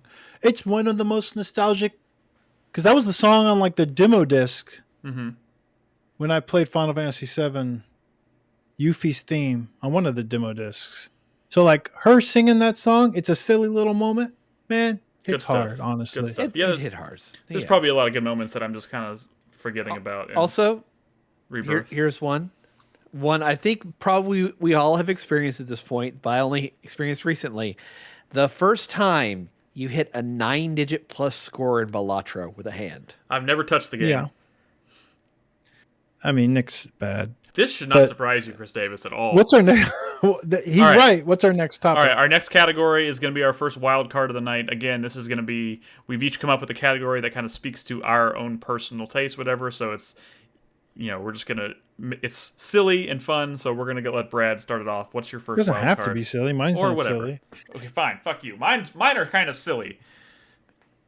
Well, my award, or that I'm choosing, is the award for my favorite experience in menus this year. My runner-up, because it had an excellent job class system, an excellent itemization. I loved fiddling around with my characters in Kingsvein. Okay. But my winner for favorite menuing around, whatever you want to call it, because I do spend a lot of time in menus. If you're wondering why I have over 120 hours in a single playthrough of Unicorn Overlord, it's because I love. It's not the menus themselves; it's what I'm doing in the menus, Nick. Yeah, I love tinkering with my squads. No, I think you just sit there and stare at the menus. Sometimes I do. I stare at my squads and I'm just thinking. I'm just theory crafting in my head. I spend so much time tinkering with my squads, theory crafting, tweaking items around, tweaking the scripting. I 100% understand what you're talking about, man. Of the way, like the order of the way things happen in battle based on like character speed and like item prioritization and like abilities and like just constructing the perfect like. It takes a while. It takes a lot of like failed attempts where I'm like fighting my other squads or I'm fighting like a squad out in the world and I'm just trying to get it perfect and I'm tuning and I'm going back in and I'm going back into the menus and I'm fine tuning and I'm moving like the order of a script around or I'm changing like the condition of like a if statement, in my squad, scripting. And when you finally get it right and I just clear an entire board in a single fucking turn before the enemy could do anything, I loved that shit. And as many times as I made like what I considered perfect squads, like I played the game on the hardest difficulty and it kept like pushing back at me. So like I felt compelled to like, you know what? Fuck you. I'm going to go even harder and I'm going to like just rip all the fucking innards out and like rebuild a team with this class and this class and this character. And since the game like was constantly introducing new classes and like enemy types and like items and skills and stuff as you leveled up, like I always had something to fuck with and I loved it. Like that's me down to a T. It's why I love RPGs. It's why I love strategy RPGs and Unicorn Overlord, something I never would have expected, honestly, because, I didn't think Vanillaware had it in them, really. Turns out they do. Just so much me shit in the menus of Unicorn Overlord. So it's my winner for best menuing around of the year. Best time in menus. Best time in menus. All right, Chris Davis, first wild card. Okay. All right. This one rolls off the tongue. I like to call this next award the best game I played that Nick could have in order to prove that he's not a racist. Oh god. That's a good one. There's probably lots of That's a good one. options. There's a lot of good choices on that list. Any non-racist Yeah. person could have had so many to choose from here. Oh my god. Yeah, in fact, I had to message Brad this evening to ask him, "Hey, do you have that list from earlier this year? I need to go through this again." All right, let's hear it. and Let's that- fucking hear it. The award goes to, of course, Unicorn Overlord. Woo. That's a game that you don't need to spend 120 hours in. You could roll credits inside of 20 easily. And Easily. if you would have played that game, which is fantastic, Does anybody have it on Steam? and Is it in our Steam I have library, it or do on you Switch. fuckers No, have I it got on it on Switch? I got it on Switch. Ah, you fuckers. yeah, It I've runs got a great on couple. Switch, by the way. But if you would have done that, that game would have been worth 5 points for you. That's so not a Nick if game, you, though. It's not a Nick game. I really don't think it is. But there's other With- games on with- the list. with 100 hours of play, he could have beaten Unicorn Overlord, Grand Blue Fantasy Relink, and Rise of the Ronin, and easily have hit all 10 points. Nick, you sucker. I don't like Rise of the Ronin. I don't know what to tell you. Yeah, I know you don't. But it was just a fucking Rise of the Ronin was going to be my open world runner-up game for with this. excellent combat.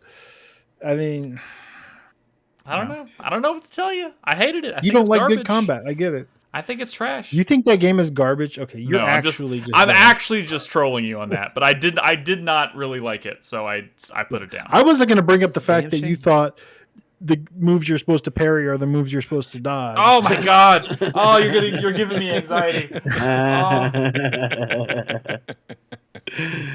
Okay. All right, Almost as bad as Ripper mode. Hey, that was not do me. you want just the winner or also a runner-up? If you have a runner-up, you can mention both If you have a runner, I did runner-ups for everything because you told me to. because you're a team I player. did a runner up First- for mine. My first wild card award, or whatever the fuck you want to call it, I'm calling the World of Motion Award, which is named after a classic Epcot Center attraction called World of Motion, presented by General Motors.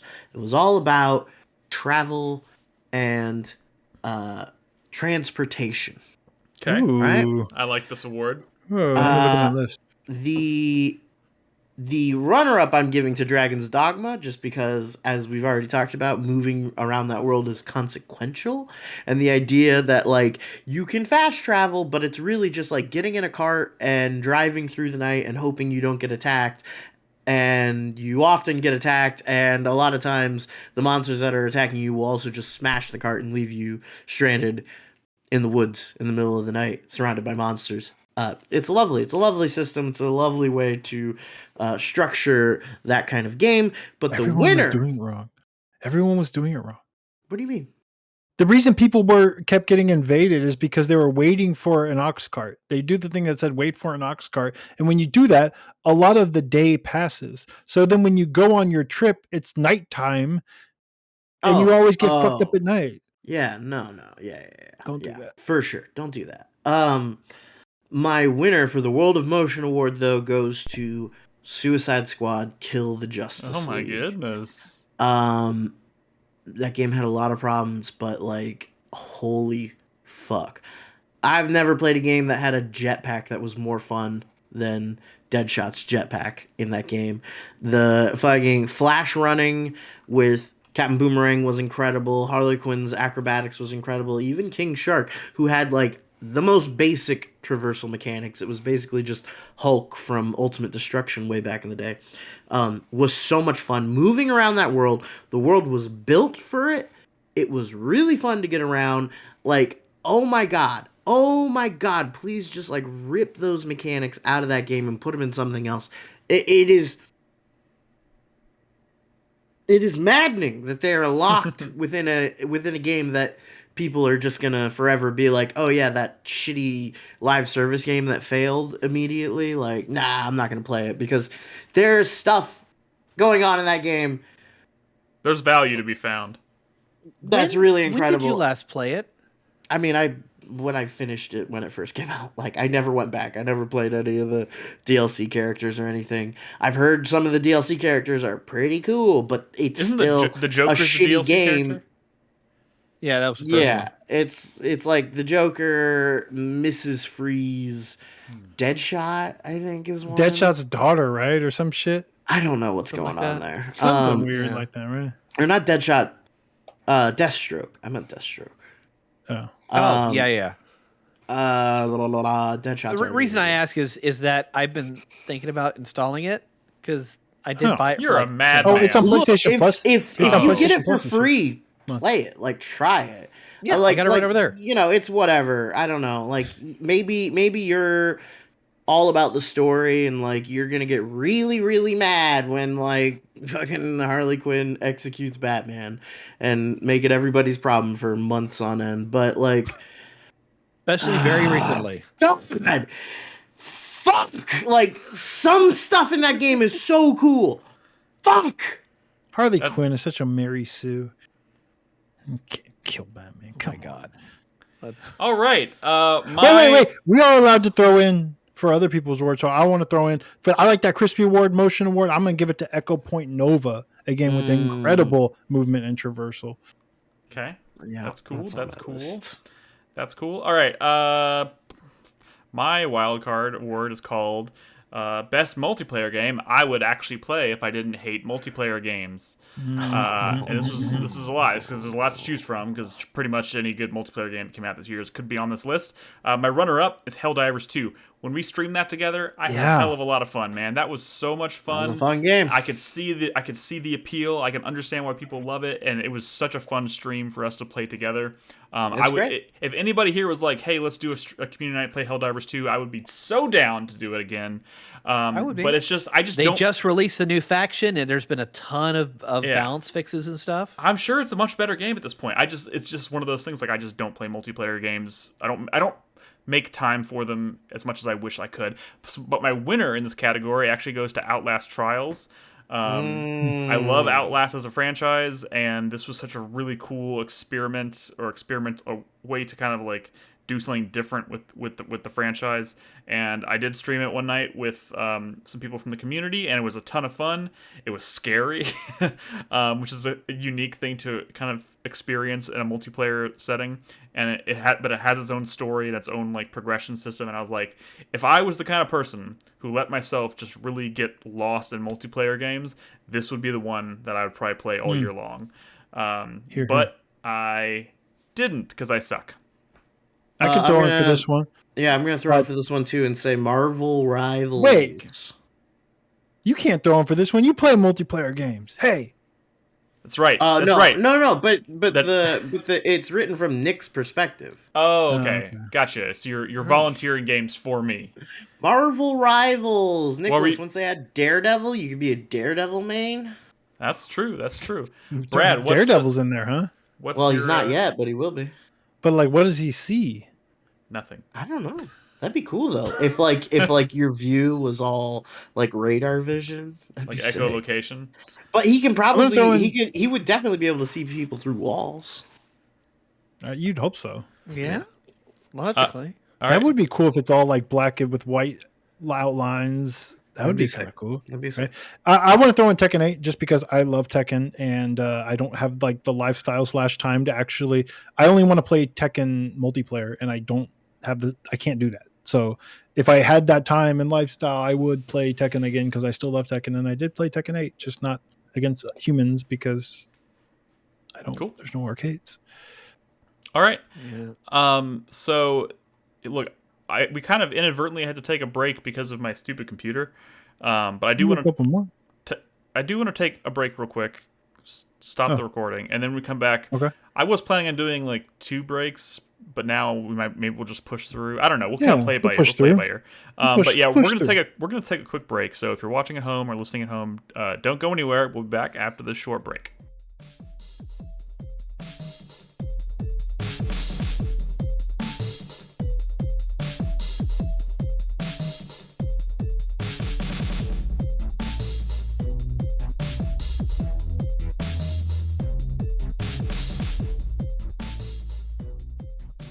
All right, welcome back to our 2024 award show. Before we roll into our next categories, I'm sorry, it's been a little off the cuff tonight.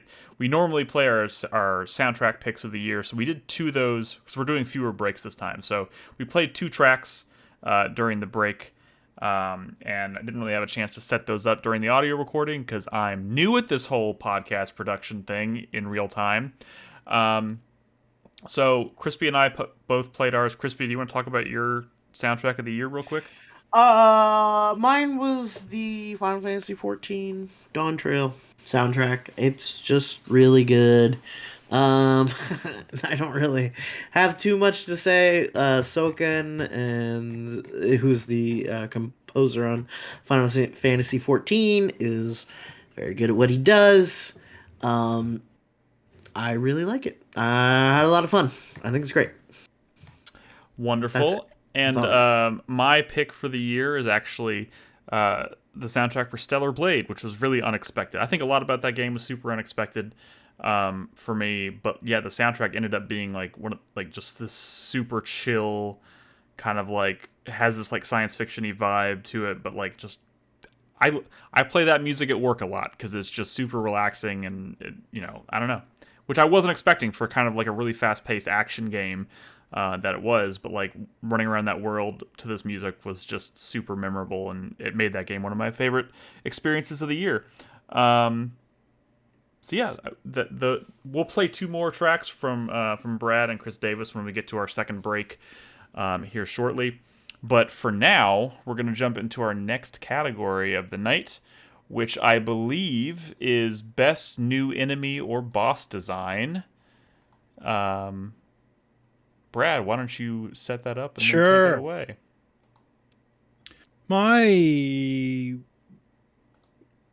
best new enemy or boss design. I guess since we cut off Chris Davis, I'll make it my winner so I could talk a little bit more about it when he was going to spoil it as his moment or whatever.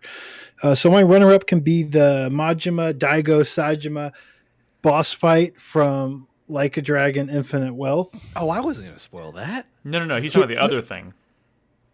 Oh, well, I mean, it's not a spoiler. Or y'all are confusing each other. I am confused. Okay, well, just keep going, Brad. Which is the one that's you're talking about Tactical Breach Wizards was the thing he was going to spoil. Okay. Yeah. Are you going to talk about it here, Chris Davis? I'm a little confused. No. Oh, you got others. Okay. Okay, yeah. You're killing me, Brad. So the fight, the Kiryu fight where he fights the 3 other fucking legends of the series, and he literally has to go real time combat to finish them off, each one of them in battle, because Infinite Wealth is a turn-based tactics game, but he has to break, which he has the ability to do. He has to literally break the UI and beat them down in real time combat.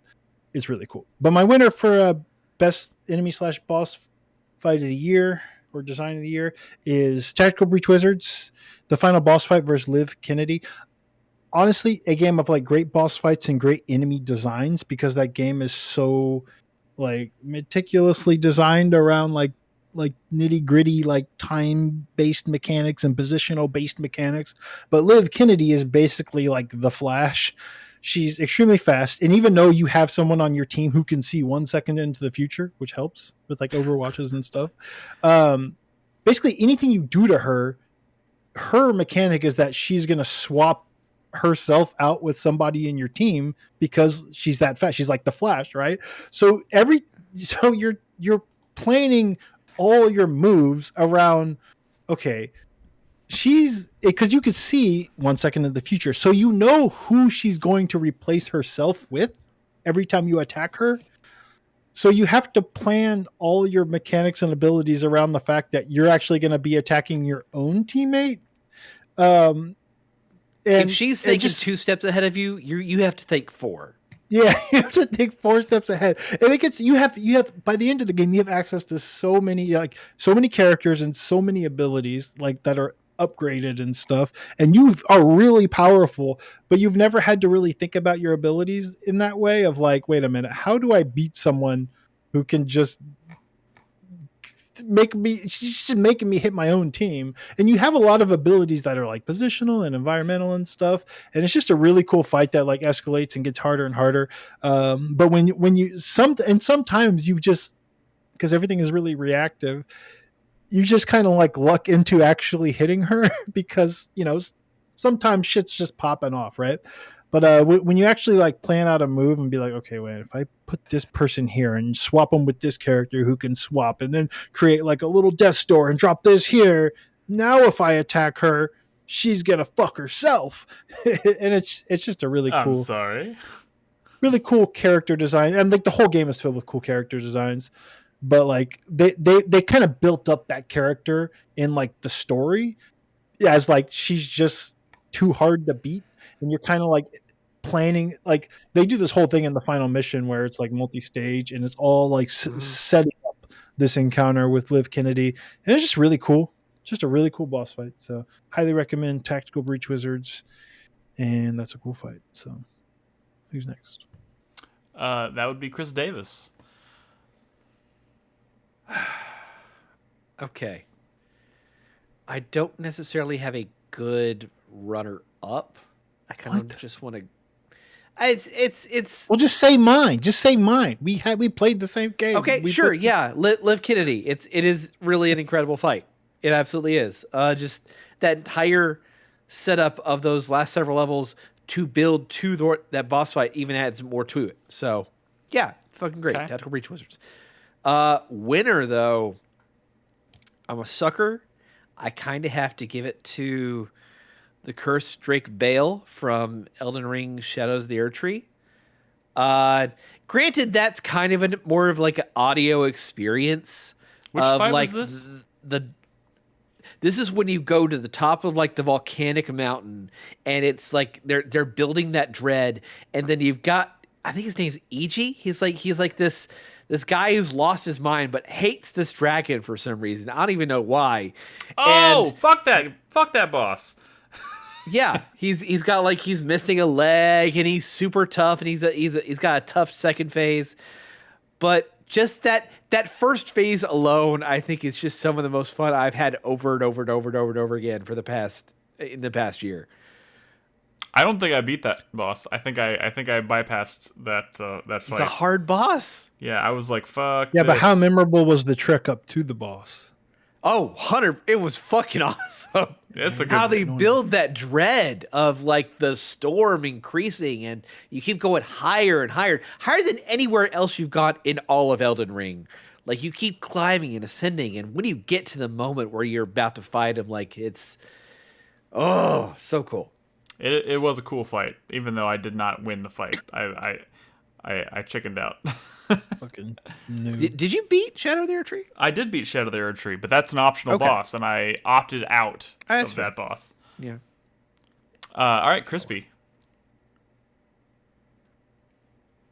Best new enemy boss design. So Enemy or boss design. Enemy or boss, but we've all done yeah, bosses. enemy slash boss. Yeah, I could have done The Witness as mine, since I talked about it in Gaming Moment, and that was kind of all centered around a boss fight, but I didn't do that. But just know that I guess that's kind of floating around in here too.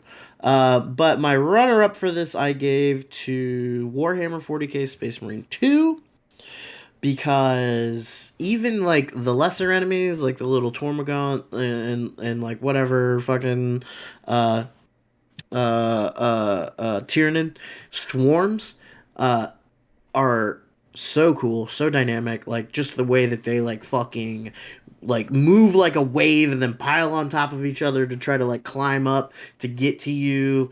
Super cool. Like just fighting, just fighting Tyranids is super sick. My winner, this is a weird one, and here I'm gonna try to make it thick. But I'm gonna give it to Lorelei and the Laser Eyes, specifically for those. So like you play the game for a while. There's like no combat. There's no enemies or anything, and then there are enemies, and it's really scary when they first start showing up. And you're like, wait, I don't have any weapons. Like, what am I? How do I combat this thing? And then you find out how you combat it which is like another puzzle. It's like it's like these like floating puzzle monsters come towards you and grab you, and you're like, what the fuck? And then like they like then you're in this like surreal like interrogation room, and they're like sitting at a table next to you, and they slide a file over to you that's like a memory that your character has, and they pull out a gun and they're like, okay, like answer the questions. And it's essentially like you have to look at the scene, memorize all the details, and then like they answer you just like random questions about things that are in the scene. And it's like a 3D scene, so they could be asking, like, you really have to like look around and explore, because they could be asking you about anything, and then you have to answer it correctly. If you do, you defeat the creature. If you don't, they like kill you, and it's like game over. They shoot you in the They face. shoot you. You get a Yeah, game over. they're like asking you at gunpoint like these really Man. esoteric questions. That's exciting. This is the game that's it's fucking wild. on my Steam Deck right now, and that I was like, It goes. I mean, it starts slow, but it gets crazy. I mean, I've been really enjoying the themes it. of the game are also like really cool, really interesting. It's like definitely a neat experience for sure. This really like, yeah, it's great. All right, my runner up for best new enemy boss design is gonna be a lot of the bosses that I'm looking at here are primarily memorable just because of like kind of like the set piecey aspect of them, or like the visual design of them and whatnot, or how demanding they are. Not necessarily like anything super out of the box, but like two games that I think had really great boss design. One of which, in my runner up, is Stellar Blade. A lot of cool boss fights in there, but there's one against a boss called I think it's called Abaddon, and you fight it on top of this like destroyed parking garage type structure. And it was the first time in the game where I realized, oh, this is way more demanding of the player than I ever would have given it credit for. It was like, that's where it goes from like 0 to 60 real fast, and suddenly it's like, whoa, you're playing Sekiro. And I was like, oh shit, this game actually means business. Very Before you cool say your moment. winner. Mm-hmm. Before you say your winner. Yeah. I feel like it could only be two games.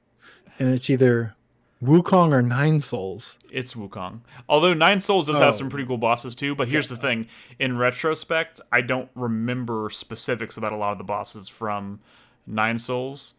But that's also because I played it. I played it longer ago than Wukong. But there's definitely some cool fights there. But yeah, Wukong has a lot of really great boss designs, but the one in particular that stands out to me is a boss called Kang Jin Long, which is basically you're on this like frozen lake. Like you run out onto the middle of this frozen lake, and this like giant white dragon, like thunder dragon or lightning dragon, like rises out of the water or out of the ice, and like suddenly you're fighting it. And there's lots of like verticality, and you're trying to like get as much air as possible to like deliver combos, because he's like flying around. He looks like Shenlong from Dragon Ball. He's like a giant white like serpentine like dragon. Very very cool fight. And I just remember being like kind of in awe of that moment, and just a really fun fight. I think most of the fights in that game are really really fun to take on. But that one was kind of different out of the box, because it wasn't you weren't fighting an enemy on two legs. You were fighting, you weren't fighting this like human like creature. You were fighting something that was like flying around in the sky, which was really neat. So yeah. That's my winner. What's next, Nick? Black Myth Wukong. Are we not? No honorable mentions. You don't want to call it any? Let's just fucking go, man. It's late. All right. Best. We always get to this point. Best new character of the year, which I think is pretty self-explanatory. Doesn't necessarily have to be the character you're playing. Could be any character, supporting character, whatever. Okay. Again, essence of time. My runner-up, I'm going to give it to Jen Kellen, probably my favorite character from Tactical Breach Wizard. She's great. That's why I picked. Very funny. Very cool abilities, both in and out of battle. But my winner, I'm going to give it to the Sphinx from Dragons Dogma 2. Sphinx is cool. Because not only is this, I think, one of the best moments in quest lines of Dragons Dogma 2, but like the character itself, like from like her design to her voice to like the way she moves, is creepy and freaky and incredible, but also like I trust everything you're telling me. Like it's such a potent new element to that game that like I feel like if they ever do another Dragon's Dogma anything, the Sphinx has to be part of it. Like I think it's one of the most memorable moments and characters, and like just like the trek up to the place where the Sphinx is crazy, and just I think a remarkable character. I mean, character in that game and in that. Yeah, it's part of that world, but it's absolutely, I think, huge impact on my experience playing that game. So Cool. I had the Sphinx here as my favorite new character of the year. That's a good choice. Chris Davis. Okay, so Jen Kellen was also my honorable mention for best new character. Love her; she was fantastic. Basically, drove so much of the plot of Tactical Breach Wizards. This is going to sound like a cop out, but my best new character is for a game that got a remake that came out 20 years ago. The character has to be new. That is in the category. It's new to me is the thing. It's new to me. Oh no. It's Davis. James Sunderland. Okay, I guess take it's issues fair. with some of the mechanics and how the story is told and the player interacts with Tell us why that Silent Hill character is great. 2 remake. But I love the presentation and acting and how they present James Sunderland as a character in that game. It's a game I never want to play again. It's probably turned me off of Silent Hill as a franchise as a whole. That is but wild. I really appreciate this character. Okay. My favorite new character is actually from 1,000 Times Resist. I just wanted to say I didn't want to talk about that all night, so I'm sorry to play that game. Chris Davis. It'd be Watcher or Shut up, Iris Brad. or any number of other characters. Joker from Balatro. I wanted to do like also- an ensemble. Like this is a year of like amazing ensembles. To be honest, and it's hard to pick any single character from a lot of the games I've played. Look. Chris Davis. What? No. He's never played. He's I never played know. Silent Hill. It tracks. All right. It tracks. James Sunderland's a piece of shit, though. It works. Oh Well, no, yeah, I mean, no, he's got that doesn't some, make a he's character. rough I know. going No, on. I know. Nice guy. I'm Wait till really you meet just Iris from 1,000 Times Resist. I'm really just scoffing at his comment about it turned him off from the whole series. It's like, oh my god. Okay, but whatever. turned To you each off their from own. the series. That's what he said. He said Silent Hill 2 turned him off to the rest of the Okay, series. the rest of the series is pretty mid, did. Chris Davis. Oh, damn. Damn. Shit. We can talk about this later. Crispy. Okay, my runner-up. I kind of just went with games, just because like these are two games that had really cool ensemble casts that I like. My runner-up, I'm giving to Final Fantasy XIV Dawn Trail. Fuck all you guys. I liked Wook Lamont. I like Kona. I like Sveen. I like the new characters. They're great. I don't give a shit what you say. It was fun. I had a good time. But my winner, I think I know I'm what you're giving gonna pick. to. Oh, what? What do you think? I What? think you're gonna say Outlaws. No, I'm not. Okay. gonna say Okay. Outlaws. Okay. Outlaws was good, but Okay. I do like those new characters. I do like KVS, whatever. But my winner, I'm giving to Tactical Breach Wizards / Jen Kellen. I also picked her specifically, but not just her. Zan is fucking cool. The fucking necromantic lady is cool. I love the traffic warlock. I love what's her Best name? set of That guy. characters. Best Yeah, ensemble. whatever. I don't care. Tactical Breach Wizards / The bad guys are so good. Jen Keller. Yeah. Okay. Yeah, Kennedy, whatever her name is. Live. Yeah. Liv. Mage Actual, whatever. All right. My runner-up for best new character of the year is going to be KVS. I probably could have put her my number 1 if I had maybe finished Outlaws. It's one of those games that I'm still trying to get to. That's horrible. You don't even know You what should happens with the finish. character. You should finish. It's great. But I do really like her. I would think like she's to just a see her great come back. Yeah. I think I've played like 40 hours of the game, so I have a feel for her as a character, and what's there just on a like moment to moment level is really great.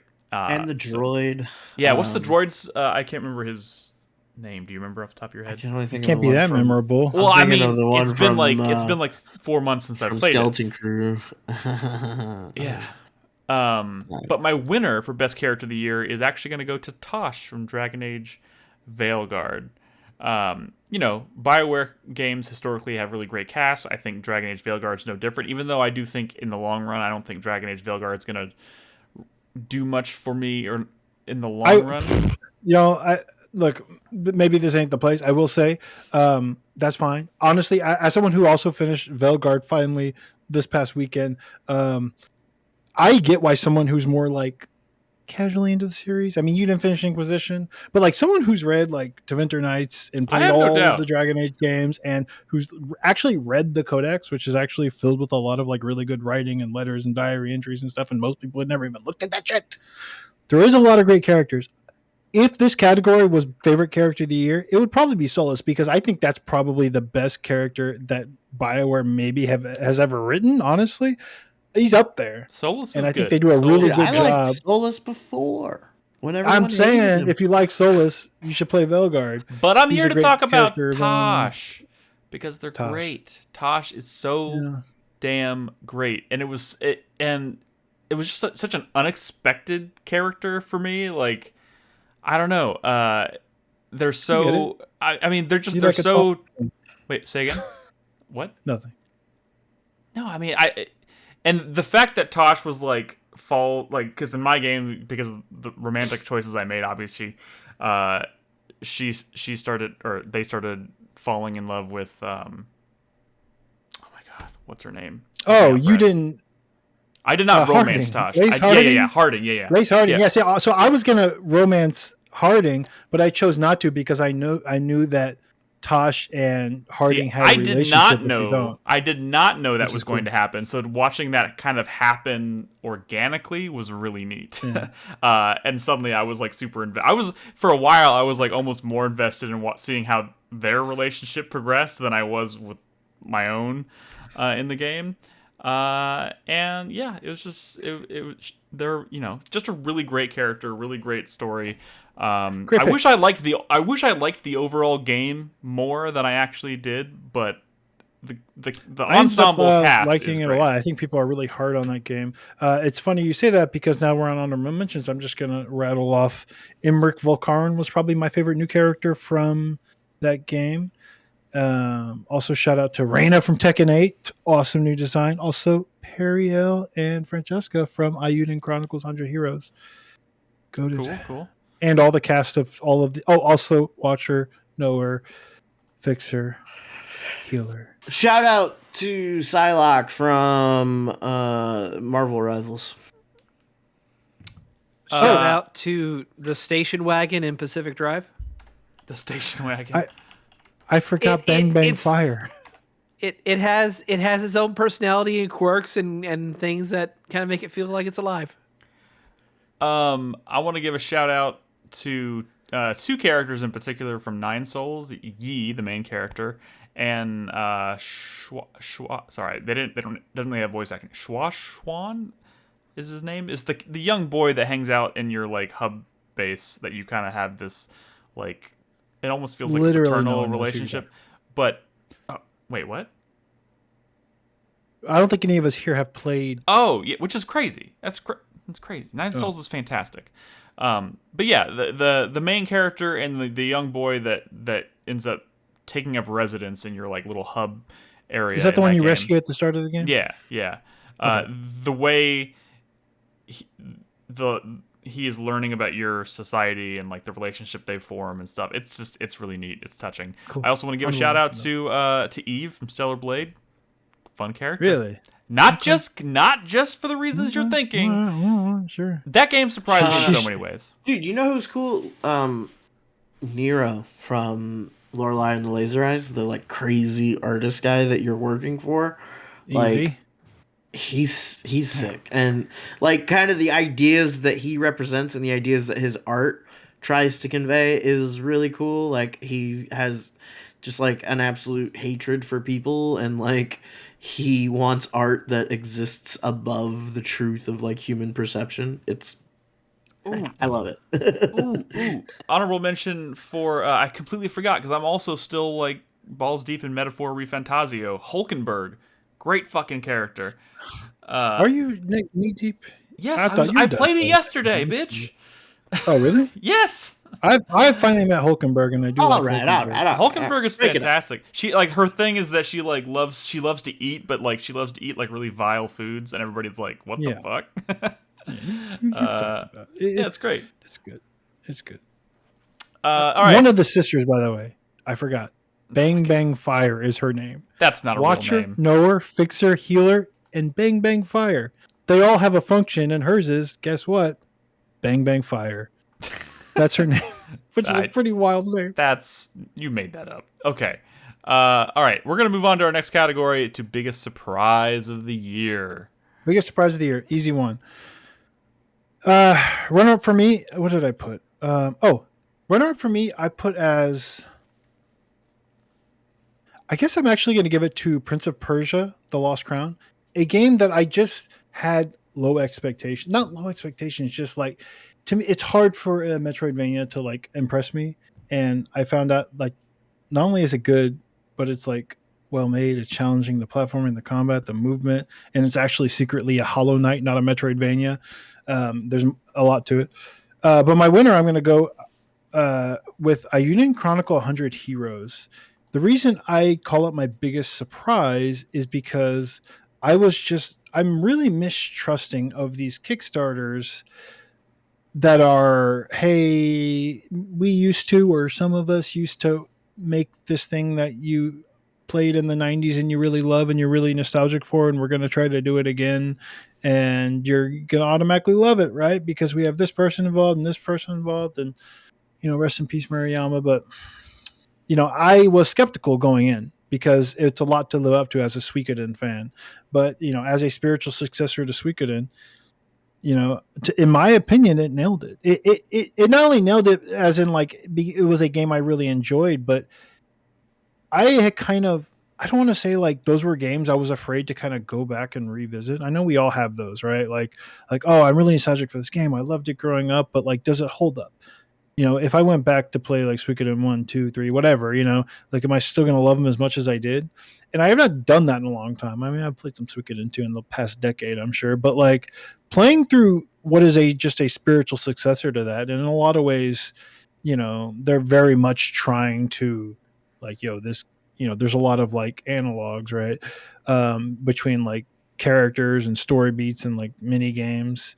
But like, I just kind of like honestly fell in love with that series all over again. And I do kind of consider this such a faithful like entry in the Suikoden series. And I had my issues with it, but I wasn't expecting for it to like chip away at that modern day jaded ice layer or whatever, right? And kind of like surprised me.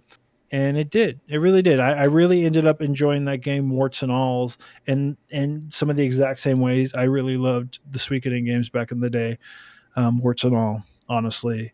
So definitely surprising for me. Very similar to kind of how I felt my mindset going into Bloodstained. If you remember, I was very like skeptical, like there's no fucking way. And in the same way that game was like, oh, yo, Igarashi was on something and he still got some of that. You know what I mean? Like, I kind of feel the same way about Ayuden. And maybe it's not for everyone. I know there's not a lot of Suikoden fans out there. But, man, really surprised me. So, sweet. I liked it a lot. What was your runner-up? Was Prince of Persia: The Lost Crown. Came out in January. Really great. Way back in the day. Metroidvania. Like, really great. It is phenomenal. Chris Davis, biggest surprise. Runner up is a game in which I didn't experience the biggest surprise until very, very recently. It's Balatro. I am not necessarily a deck builder fan, but I've been playing it for 10 days, and I put 37 hours into it. What And it's worrying me what it's doing to me in my life. I'm glad I only have it on Steam because fuck me if it was on my phone. You should get it for So mobile. no, I know what it'll do to me. I'll disappear. I'll lose my job, and it's just no. You'll just no. take longer shits at your job, like I do. I mean, that's not a bad. Don't give me points for this, Brad. Okay. I don't need reasons. Biggest surprise winner for me was Shadows of Doubt. It came out of early access, and I played a little bit of it in 2023. Right. But it came out last year, and experiencing what was nearly the final product, like, it's kind of incredible to see a fully procedural game like that realized with a level of player freedom that just you don't see. It's more like looking at it from a technology level of like what they were able to accomplish with it, more than like the functional like storytelling what they were trying to do. But the fact that it's able to deliver fun randomized cases for a campaign that you can generate with character RPG stats and this ability to explore Deus Ex level like world design of you could go anywhere if you can find a vent or you can find a ledge or part of a rooftop. Like, you can find a way, you can get there. Yeah. And everything's systemic, and it's just so fucking smart. It's also like, if we had a biggest regret this year, it would also be this game for me, because it's too much for me to invest in. Because I know At least you recognize that. I recognize that, yeah. So, really fucking cool game. Sweet. I forgot about that one. Crispy. Okay. My biggest surprise of this year, runner-up, is Balatro, because it's pretty fun. I mean, it's cool. Like a roguelike poker game. Who would have fucking guessed that it would have just like goddamn bricked people's brains? Like, the popularity is almost more surprising than the game itself. Like, it's fun. I get it. I mean, I don't get it, but I get it. You know? It's fun. It's wild. It's weird. I can't believe it has taken up this much air. But there you go. What? What do you want? What do you want? Okay, Mr. 9 Hours. Maybe you just don't get it yet. Yeah, maybe I just don't. Maybe I played it for 9 hours and was like, okay, cool. I mean, it's no That's Slay fun. the Spire. It's no Slay the Spire. That's fun. That's what I'm saying. It's no Slay. It's like, we have a lot of really I think cool... Balatro is a little overrated as a forever game, but it is pretty remarkable. It's cool. I mean, it's great.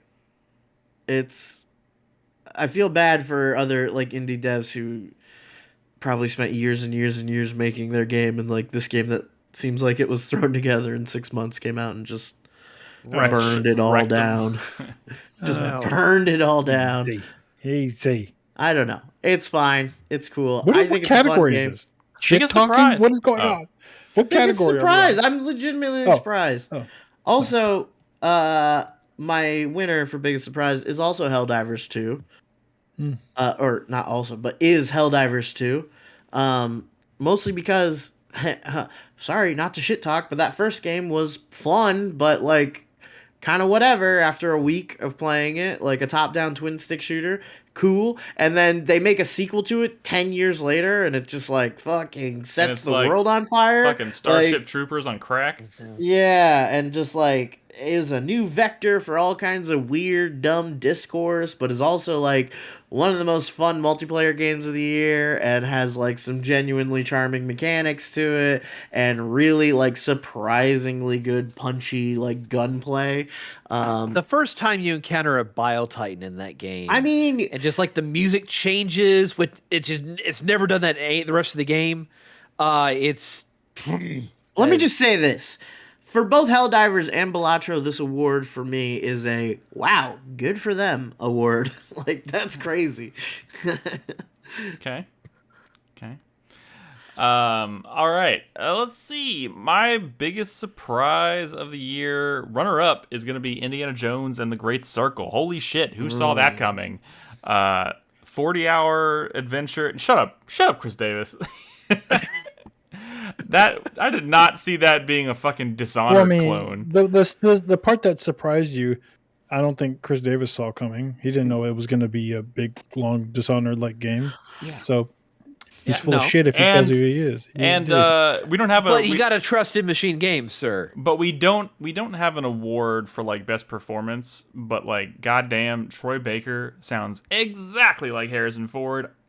Couldn't even really tell the difference for a lot of games. So like, holy shit, 70% of the time. Oh, you shut your mouth. It was good.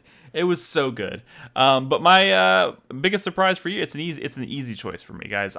Y'all had me fully preparing for Silent Hill 2 to be the biggest fucking bomb in the world, and I was starting to like prepare myself for that reality, and it is.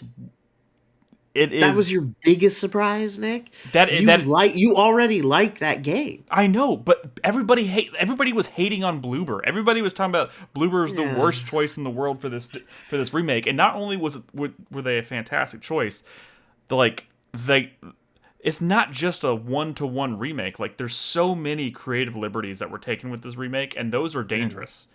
And they were almost all smart decisions for the sake of the game. It has, for the first time in the entire series, the game has good combat. And it's still scary. And it's still, like, got all the survival elements. Like, you're still constantly nervous about running out of ammo and, like, having to find resources and shit. Like, it's got all that stuff. So, like, they remade a team that I didn't have the most faith in. I've liked their games in the past. Remade one of my favorite games of all time, and in my opinion, made it better. So I'm happy for you. Paint me surprised. Yeah, exactly, right? The award is like, wow, good for them. That's crazy. Yes, holy shit. And my surprise is that... Talk about a W. Wait, you're surprised what? No, I'm surprised that Crispy's surprised that you're surprised. You're surprised that I'm surprised that he's surprised? Yeah. You're not surprised that he's surprised? No. I'm not surprised. I mean, I'm not surprised that I'm surprised. Wait, no, I am surprised that he's surprised. But so I'm not you're surprised. Not surprised that I'm surprised that I'm not surprised that that's a pick for this category. You know what I mean? That was like... Nick's actions are not surprising to me. His pick is surprising. There's no mystery. When I wrote this list of like, when I wrote down all the categories and then started like trying to fill shit in, this was the first thing that went on the list because it was like, didn't even have to think about it because holy shit. Wow. All right. Any honorable mentions? Or are we just going to honor? Big surprising. No, everything else I knew was going to be good. You know, yeah, I was surprised by a lot of games that I don't know I played this year. Stellar Blade. I will say I'm surprised that Tactical Breach Wizards actually had like the depth to back up the twee visuals. Agree. It really stunk of one of those like this is going to look cool and be pretty forgetful or like forgettable. Yeah, and it's not. It's sick. I was surprised Vanillaware has the capacity to go as hard as they did on the Brad shit, honestly. I'm surprised that Stellar Blade was an actual video game with really deep mechanics and fun combat. That's filled with such deep characters. Hey, what's the next category, Nick? Shut the fuck up. Next category is our second wild card category. Second wild card. I'm ready to go. Do it. My second wild card award is for, how do I word this? The game, my favorite game that I desperately want to hate merchandise for. Okay. Specifically outlined in my award. So, my runner-up, because there's, you can pop over to Fangamer. Maybe you'll see some of these franchises on there, but like they don't have what I want. So my runner-up is going to go to my honorable mention. No, my runner-up is, I'm going to give it to UFO 50 because I think with 50 games and every single game has cool little characters, it would be perfect for little blind box fucking like put a quarter in, turn it, get a little like gotcha bubble Gachapon. of like little characters from all the different UFO 50 games, and they could even have like all the different like party house like guests and stuff. It would be perfect for that. I'd spend so much money. But my winner for the thing that I want most merchandised in 2024 is something that they did poorly on Fangamer, and I'm mad at them. What I want, they're selling decks of Balatro cards. I'm doing the playing cards. Yeah. They're just the playing cards. They should be selling packs of. There's hundreds of Jokers in Balatro. They should be selling the Jokers, or I should say, hundreds of variants. They should be selling packs that include like mostly like Jokers or like the kind of packs you open up, right? But they could sell the different packs of like the packs that you open. But the fact that like a card can be foil, could be holographic, could be polychrome, could be negative. You want booster negative packs. I want You no, want not actual booster packs. I want packs of Jokers that could be like have like ultra rare variants, like a fucking Pokemon card pack does these days. It would be. I would spend so much money. I haven't wanted something so specific, like so badly, since I wanted glossy stickers. Glossy holographic stickers from Let It Die. Remember the tattoos that you would get in Let It Die? How they were all like these shiny holographic stickers? I wanted those so bad. That's how badly I want packs of motherfucker. I'm sorry y'all didn't play Let It Die, but that game's sick as fuck. Wait, Crispy, you played Let It Die? Yeah. Anyway, I'm just not a consumer whore like you, Brad. But see, that's the thing. I don't buy this kind of stuff so often because they don't get it right. I'm saying there's ways to get it right. Shout out to like, why don't they have like Yakuza Barbie dolls where you could like swap out the clothes to be the various job classes from like a dragon, right? How you can dress up Kiryu as cowboy Kiryu. Okay, they don't have to be Barbie dolls. They can be action figures. But having a full set of job class Totally different clothing, for Kiryu. I mean, that would be sick. You know, Brad, if this podcast doesn't work out for you, you could really maybe make a living. I'm saying I should be running Fangamer right now. They're not even trying. I am certain that the creator of Balatro took at least one meeting in the past year from some investor who wanted to propose a Balatro tabletop card game that used NFC technology to calculate scores and all that, and that would be incredible. But at the same time, I don't see that making a lot of money. You think they took that meeting? What are you talking about? 100%. How do you not find a way to Chris Davis is confident take Balatro, which has sold 5 million copies, and figure out a way to make a actual physical card game out of it? It's coming. It's coming. Yeah, for sure. Balatro, I'm sorry, it doesn't work. It's all a bunch of like ridiculous math, and it would not be fun in card game form. Yeah, it wouldn't work. It'd be like doing a physical version. Okay, I'm putting like my foot down here. Point of Balatro is I have a obfuscating pitch. the score. Okay, no, we Wait. don't have time for pitches. What are you talking about? Chris Davis, what is your runner-up for this category? Or first of all, what is your wild card? Category? Yeah, what is my category? Yes. My category is entitled games that I delayed playing and spent way too much money and time preparing to play in order to play it.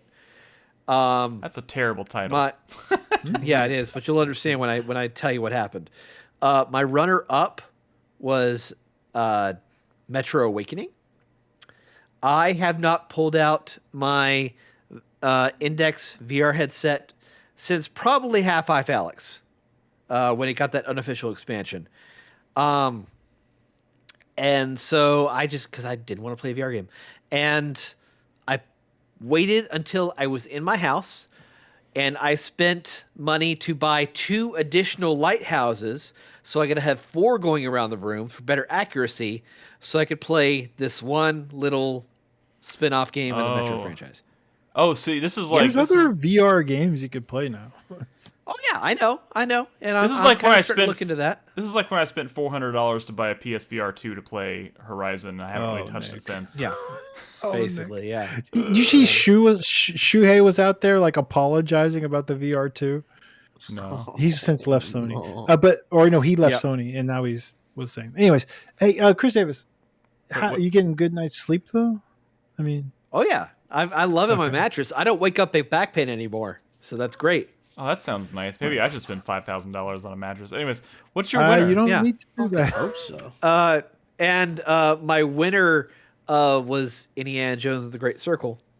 I delayed and waited until I had my living room fully set up with speakers in the ceiling for an Atmos experience. So I have a 7.1.2 experience in my living room, and I waited until then to play Indiana Jones.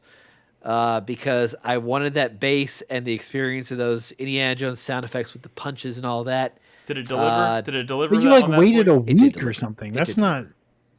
You were that was happening anyways. You didn't do that to your new house that you just moved into so you can play Indiana Jones. This is against the spirit of the question of the award. That you just made up. Yeah, my one that I just made up. Yeah. Hey, you can't let. We make the rules in our own categories, Brad.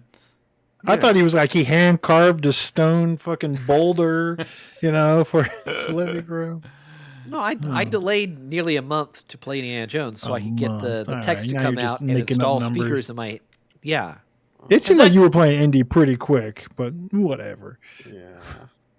All right, All right, Crispy. fine, fair. What is your Okay, category? I had to think long and hard about this, and I will tell you before I get into it that both of these games are not 2024 games.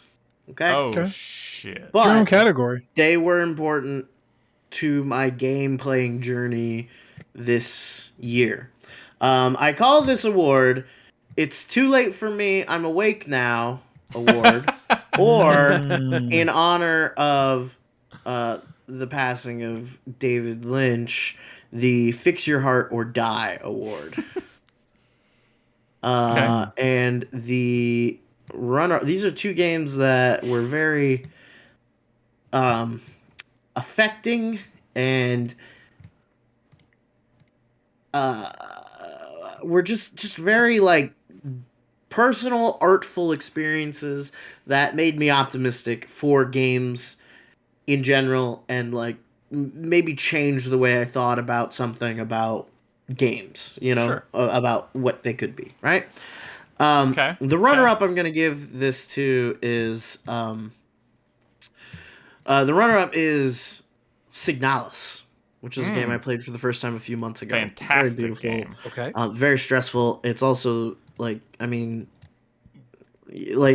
classic kind of Resident Evil experience, but with this like really Resident Evil meets Alien, or deeply. I wouldn't even Or say maybe- that. maybe That's- Resident Evil meets- It's like. Yeah, like I don't know, like a horrifying version of Eternal Sunshine of the Spotless Mind or something. Like it's fucking wild. It's stuck with me. You know what I mean? And my winner for this category, maybe this won't surprise you, but my winner was Death Stranding. That Yep, that is a thing you played this year. was 60 hours. That was like a Pure really bliss. that was just like a really incredible experience. I don't think I don't know. The like 2 or 3 weeks I was playing that was just like that's all I was thinking about. Talk about a vibe, huh? It was wild. It was so good. I am so excited for number 2. I can't wait. But yeah, that's it. Good picks. Good picks. Sweet. My category is called Best Game That I Should Have Played, but I didn't because I'm dumb. And I got a your lot biggest of regret? lots of these. lot of lots picks of for that these. award. My runner-up is actually a little bit of a cop-out because I did start playing this. I just haven't played it in a while, but I liked it enough that I'm going to keep going. Is Lorelei and the Laser Eyes. I was begging you to play that earlier in the year. I know, It's but so there's good. only so much time, Brad. You got to make choices, and I made my choices. It's Resident Evil with math. Yes, Very bad it choice. is kind of like Resident Evil with math. And it's like kind Yeah, of mind it's Resident Evil for people who love the Witness and the Talos Principle, which is Yeah. you, Nick. Which It's is you. Fucking Yes. Overton. Do you remember the maze? Do you remember the maze? Do you remember the maze? Yes, okay, I Literally get it. Nick coded. This is the spirit of the category. I know I fucked up, okay? It's a good game. I'm playing it on my Steam Deck. It's kind of my lunch game right now. Enough You should sniveling. sit down What's the winner? in front of the best screen in your house and play that with your wife. Yeah. I have to start over. Okay. You don't. It's on Steam. What It's are you not even talking- that long. Just what's your winner? My winner is Unicorn Overlord. Ooh. Because everybody here who played it is yelling at me to play it, and I wasn't. Yeah. No, I'm not I'm yelling gonna- at you to I'm gonna play that. put I want that to be one very up. clear. I think you should skip that one. I'm gonna put that one up for myself because that is definitely on my regret I missed it list. My version of this award was called "I definitely have time and money to play all the games that I want to." Award, definitely in all caps. But yeah, Unicorn Overlord was one of them for me. Thank goodness you're here, which I bought and still haven't played. It's a good one. It's Because a I good had one. money when I bought it, and I didn't have time. And then I had time, but I didn't have money to buy Astrobot, so I haven't played that either. That's Like, crazy. That is Yeah, insane. thank goodness you're here. I haven't It's a played it 3-hour either. game. Hey, I'm gonna play it tonight. by the way, Let's hurry up. just now, I purchased 1,000 times Resist on Steam for the family. Y'all should all play that Fuck, game. I'm gonna go Thank download you. it. It's very kind of you. Holy shit, Brad spending money for us. Look at that. All right, I'll Listen. leave it at that. I don't have a lot to say about Unicorn Overlord, but I haven't played a Vanillaware game since Muramasa the Demon Blade, and I loved that I game. know. Now someone I go know buy you Unicorn haven't. Overlord. Anyways, we're gonna take a quick break, our last Oh. break of the night, and we're gonna play our soundtracks from Brad and Chris Davis. I'm gonna let each of you set up your soundtrack. Brad, what's your soundtrack of the year? Which one did you add to the queue? Because I posted I don't two have just- I don't have a queue yet. I'm Okay. literally doing this off the seat of my pants. I have a pick from World of Goo 2, which is my favorite soundtrack of the year. Not only are there lots of like kind of amazing elevator remixes of songs from the game that came out like 15 years ago, but like a lot of the new tracks in World of Goo fashion hit so much harder than that game deserves. Maybe like Sweet. it goes insane. So yeah, Cool. World of Goo 2 will be up first, and then Chris Davis, what is your soundtrack of the year? The track from a soundtrack of the year for me is Bale the Dread's boss fight music in Elden Ring Shadow of the Erdtree. Okay. It's just Very it's strange too wording. fucking good. Specifically, Phase 1. Phase 1 is incredible. Phase 2, it kind of fizzles out, not- dog shit. it fizzles It doesn't out. even like all of the Yeah. one song. Yeah, Wait, it's just wait. but like that It's- first 90 seconds It's is not incredible. it's not the soundtrack, it's the one track, everything else can be fucked, and it's not even It's the like whole it's track. like the few verses Kinda, yeah. of one song of the year. All right, that's an interesting choice. But all right, we'll play these samples from these like during the the- break, and when we come It's like back, the second part of Crazy Train. we'll do our last three categories of the night. So don't go anywhere. We'll be right back.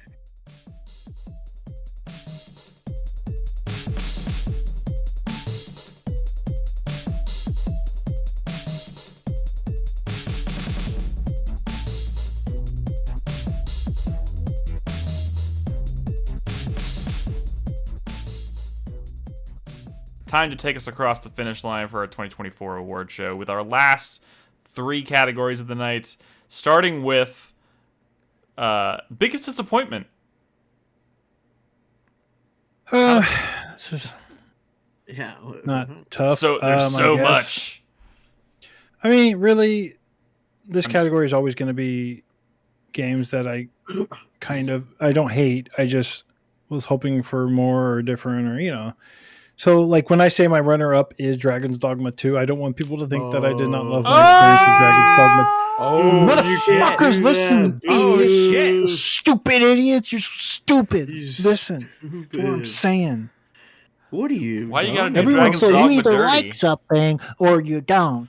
Yeah, If you're exactly. complicated on a It's topic, not. that means you don't actually believe in it. They're The dumb world is people black with and white, complicated- Brad. Well, the internet is black and white. No. I truly love Dragon's Dogma, but it felt like a remake of Dragon's Dogma in some ways, and I feel like they had the opportunity to do it again, and they could have done so much more. There's so much potential in that like class system and loot system, and they limit you so much, and I don't understand why. Because I still watch videos of the Dragons Dogma MMO, and some of the classes and stuff they were doing in that game was fucking wild. So to have a sequel after all these years be like the world's larger, but like it's still like as restricted, if not more restricted in some ways, was kind of mind boggling to me. So disappointing in the sense that I really wanted the most of the series. I vividly remember back in the day, we did an award for the year that Dragon's Dogma came out. And I think I gave it like most promising new IP. And a lot of what I said was like, I think there's so much potential for a sequel here. And to see a sequel come out so many years later now on our podcast, and for it to be just kind of more of the same is a little weird. But my winner is, of course, like everybody else is here, I'm sure, Final Fantasy VII Rebirth, because truly, Remake was a game that kind of nailed the recreation of those iconic characters, I guess, in a modern sense. Like the best stuff about Remake and Rebirth are like, these characters from back then, from your party, except they're way more developed now. Those relationships are more developed now. There's so many cool moments between characters. Funny, It's nostalgia emotional, of the game. But it's not a game that just relies on nostalgia, because even if you remove nostalgia, like those modern versions of those characters are still some of the best characterizations of the years that Remake and Rebirth came out. I truly believe that. I think we'd be talking about fucking Yuffie and Tifa and Barrett and all of those people as like best new characters of the year if they qualify, but they just don't. Like they nail that shit. And I was worried before Remake even came out that it wouldn't have like a lot of the crazier stuff or the sillier stuff or the lighthearted stuff that you got in Final Fantasy VII. You went snowboarding after Aerith died, right? I don't know if that's going to happen in the next one, but what I'm saying is it met all my expectations with that stuff. It is goofy as hell, and I love it. But the reason that it's such a huge disappointment to me is because the main story sucks ass, and I think in Remake it was good. Like they planted a seed that if they can restrain themselves, it could lead to something truly beautiful. And the beautiful moment was supposed to be the thing that happens at the end of Remake. What game are we? Rebirth, and like they know more of the shit out of it. Like, and I fucking hated the main driving plot of following the fucking robes around, which is like, again, absolutely terrible. Like the robed fucking zombie dudes, not in the original. Absolutely terrible way to like drive the main plot forward. And all leading up to this ending where they made me care about Aerith, if you will, in a way, in a 2024 sense, in a 2020 sense, right? They made me care about the characters in a new, deeper, complex way. I truly love these characters in the remakes, and all they had to do was keep it simple. And we would have felt the effects of Aerith dying all over again as adults, because they made more adult characters, right? But no, they went full Nomura. And I went full Nomura. Who even the fuck knows what really happened? That's how bad it was. All they had to do was keep it simple. They fucked with our expectations. They made us think that things would or could be different. All they had to do was do the ending to disc 1, and we would have been emotionally devastated all over again. And they squandered it. They could not help themselves. And I'm going to be honest. They went full Kingdom Hearts, and you never go full Kingdom Hearts. I hate Nomura. I love so much about this game, believe it or not. But I despise the thing that mattered most, and so it's my biggest disappointment. It is also my biggest disappointment for a lot of the same reasons. Well. A lot of this. Wow, yeah. Look at that! A lot of the same reasons. Bunch of haters. And I feel the same way as Brad. I love a lot of stuff about that game. I don't regret a moment of my time spent playing that game. I'm glad I finished it. I'm still excited to see the third game, I suppose. I've just they fumbled at they fumbled the ball at the very, very fucking end. And I don't know. I mean, they were fumbling the plot all along the way to that new. But I would have forgiven the stupid new main plot lines if they nailed the ending, and they didn't. It was the promise of remake and rebirth. We're in the Quantumania now, or whatever the fuck. Yeah, remake ends on this thread that tells you that they are not bound to the history of the original game, that they can go do new things. But those new things should be good. They do a little bit of that. But they let Nomura control the fucking narrative and turn it into this twisted, multi-dimensional nightmare of a fuck up. I was fully lucid while watching or playing through the final sequence of that game, and as soon as it was over, like I had just finished watching it, of seeing everything that happened, if someone had said, "Nick, quick, what just happened?" Couldn't fucking tell you. I mean, it was like pretty. It was like it looked cool. I get like I don't know what the fuck they were it means. trying to be like maybe somewhat like poetic, but no, like I thought that they were doing something that was just like artistically interesting until I realized no, this really is the thing that this isn't like a metaphor. This is actually just multiverse nonsense, you know. We should not have to go on YouTube to find a 90-minute lore video to figure out what happens in a fucking Final Fantasy game. Well, you didn't. No, all right. That, but I'm saying like it's. But I'm saying that's what ended up. All right, we've talked too long about Rebirth. We got three of us picked that as our winner. So, Chris Davis, what is your runner-up for the category? I got a little. Now he's flustered. What is wrong with you, Chris Davis? I just that was my biggest thing, and now I'm angry. And okay, I fucking lost it. Come back to me. I'll get it. He's flustered. I'm gonna play this game one day and see what has gotten your guys. Crispy, have you played the original? Yeah, you didn't even grow up. I mean, it wouldn't even make. I get it. I'm not in the club. I'm gonna need you to go play the original. It's not, and then you're not play in the club. You're literally just didn't grow up with it. I don't know how you'd feel about it, but I know you want to be on its side. But I promise you, don't ever side with Nomura. I'm not. No. All right, Crispy. What's your? You guys are having a real meltdown on it. We are a little bit, yeah. My runner-up. I thought the answer to this game was pretty. It was pretty obvious. My runner-up, I'm gonna give to Once Human. Not much to say. It's a sci-fi survival crafting game. It looked kind of cool. I played it. It was kind of boring, but probably would be cool if I had people to play with. But whatever. I'm sure it's fine. It's just not worth talking about as much as I have already. My biggest disappointment was obviously, of course, was Suicide Squad. Oh yeah. Disappointing for so many reasons, really.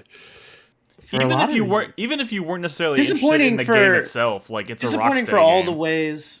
Yeah, disappointing for all the ways that it is bad. Disappointing for all the ways that it is good. Disappointing for it being rock steady. Disappointing for it being, like characters that I love and, want good games of. Disappointing because of how much potential is in there, like how much good game design is actually in this thing if you look for it, and how much absolute shit game design is in it that you can't get away from, and oh god, it's just This category and like hurts. not only that, it's like the blowback. Like, I really hate seeing these live service games fail because the blowback is always absurd. Like, the blowback is always like, for the next 6 months, anytime anyone shows a game where like two people are playing together at the same time, everyone's like, oh, no, no, this is bullshit. This is gonna fucking blow up. You're an idiot if you're excited about this. Like, it's You're right, insane. Crispy. I But hate. it's insane to see people react to Sony shutting all these down. And I'm like, everyone's like losing their minds that Sony's shutting down all these service games. But these are the same people that have the pitchforks out when they announce them. So what the fuck do you want them to do? I know. I know. I don't like. I hate that we'll have this discussion and then like a game will come out like Helldivers 2. Everyone will just be like, "Oh, this is great. It's perfect." Like, no notes. No notes whatsoever. And it's like, okay, so you don't hate live service games, but like that's just the words you're throwing. I don't know. Like, I think people are just generally disappointed that everything seems to be becoming you one. hate bad games and you hate when companies make you think that they're making a good game and then it's a bad game and you paid money for it and you think that's bad. Or, I don't know, you hate woke or something. Like, it's just like, like, the Concord You know what it thing is? is so gross. Like, You know like what the Concord thing was gross because it was like, yeah, it's a $40 like team multiplayer game and it didn't work out. Like, that sucks, but like everybody who's like this is like a political win is like Yeah, no. what are we anymore? Like, what is this? Like we've struck a blow against, I don't know. That's a whole other topic. I will say, I think the mindset of the person who is anti games as a service as like a rule, I think it has something to do with the fact that they don't like these large publishers or companies feel like they have the audacity to launch something that we're just expected to like months from now. You know, it's like, how dare you think that we're going to care about this game, that we would play it for months and years and forever and give you money, right? So when they're announced, they're like, fuck you. But if it's like grassroots and it comes out of nowhere, like fucking Pal World or whatever, everyone's like more willing to support that because they didn't have a big corporation in their face telling us that we were going to care about this. I think that's part of it. Yeah, I think it is too, but I also think that like look at our fucking lists. Like, I don't know. Like, It's why Apex. this is spinning off EA into didn't like a tell bigger any- topic of Yeah, me it just is. being like, "Oh, you guys are anti-corporate when it's corporations doing things you don't like versus when they Yeah. do things you do like." And I don't know. I don't know. Like, Apex Legend it's a worked thing because of they like, didn't tell anybody about it. I also think it's a little bit of that like internet brain thing where it's like, well, if I don't like something, now I have to like moralize it. Now I have to make a reason why I'm right Yeah. and the thing is wrong and deserves to not be liked. You know? Like, Yeah. Yeah. just shut up. Like, I don't know. I don't What know. topic is this? Our disappointment is We're still in humanity? disappointment. I will say this. I'll keep mine People short. stock forever. I'll keep mine short because my winner was Rebirth, but my runner-up is actually The Legend of Zelda: Echoes of Wisdom. Because That's I an bounced. honorable mention for me. It wasn't enough to. I don't Yeah. know. I mean, it was a cool conceit. I like the idea. It was a nice looking game. It's just That should have been. I'll tell you, it was it too didn't- handholdy. I mean, it was too like a story. Go here, talk to these people, talk to these people, talk to these people. And the true success of something like A Link Between Worlds is they really just like didn't make you do all that shit. It was actually just kind of an old school explore this world kind of game. And this was like, you know, talk to these people, talk to these people, talk to these people. And it was just kind of dull for that reason. Don't do Absolutely. that. Okay. It's So like they forgot their Okay, Breath of the Wild I've got lessons. it. I've got my runner-up. Oh, that's right. The spiders in Metro Awakening. What? Wait. They're Oh. You're on biggest. You're disappointed. Oh, you were disappointed in the execution spiders. of the spider. Okay, that's an interesting yeah. choice. Okay. I was picturing the execution that had been done in the previous games where it was these like 4 foot tall, like monstrous enemies that are in the dark that are damaged by light. No, in this they're basically head crabs. but at the same time, they're also fucking terrifying because when they leap onto you, they grab onto your face and you have to swat them off away with your controller. Like head crabs. And like head crabs. And it's terrifying, but also like I understand what they wanted to do here, but you should have just gone with the regular enemies because those are so much more scary to me because they've got that sound design. They've got them skittering through the dark. There's It's VR. So- It's something. It somehow feels more egregious when you're expecting something cool from VR and it doesn't land. 120%, yeah. What's next, Nick? Next up is our "I Won't Quit You, I Promise" award. You want to The explain? Promise this one? Award. Can I say my track record for last year's games are not great? I don't Hey. know if I kept playing Do those. you remember mine? I don't. What was yours? I'll remind you. Okay. We know what it is. honestly don't remember my winner, but I don't know if I kept playing much of that stuff. But last year started popping off hard early. So hopefully I'll do a little bit better. My runner-up is, I'm going to go Metaphor, Refantasio. I don't finish like Persona games because I kind of don't like them, I guess I tell myself. And I feel like this wasn't going to happen with Metaphor. And yet here I am like 10 hours in and don't have too much desire to continue, but I am going to, if I'm ever going to finish a fucking Atlas game, it's going to be this one. So I promise I will not give up on Metaphor. But my winner is not a game that I feel like I gave up on, but I would feel like I gave up on it if I stopped playing it forever, but I don't think I will. So my promise to the game I won't quit is UFO 50, a game that when you boot it up says play forever. And I feel like it is a game you could play forever. And I've beaten a lot of the games there. Not a lot, but it's 50 fucking games, right? Cherried a few, but I feel like there's so much more to see and do in UFO 50 that if I stop playing it now just because the year is over and Monster Hunter is about to come out, I would feel terrible. So my winner of this category is I promise you UFO 50. I won't quit you. I won't quit you. Cool. Chris Davis. Okay. This is a hard thing for me because I kind of I finished every game I played last year. What the Great, I didn't play that much. What a freak. I didn't play that much. Like I bet we could catch him in a lie here. You finished everything you started? Yeah.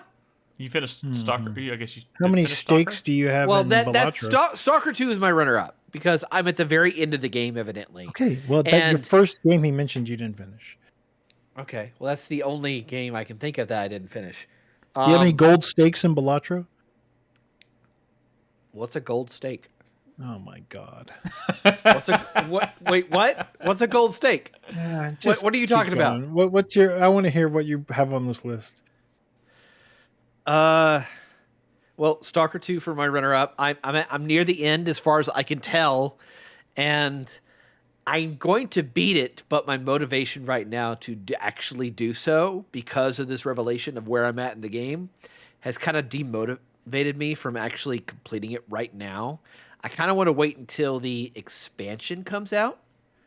Have you named the game yet? Stalker 2. Oh, okay. Oh, gotcha. Okay. I thought you were. What's your winner? My winner.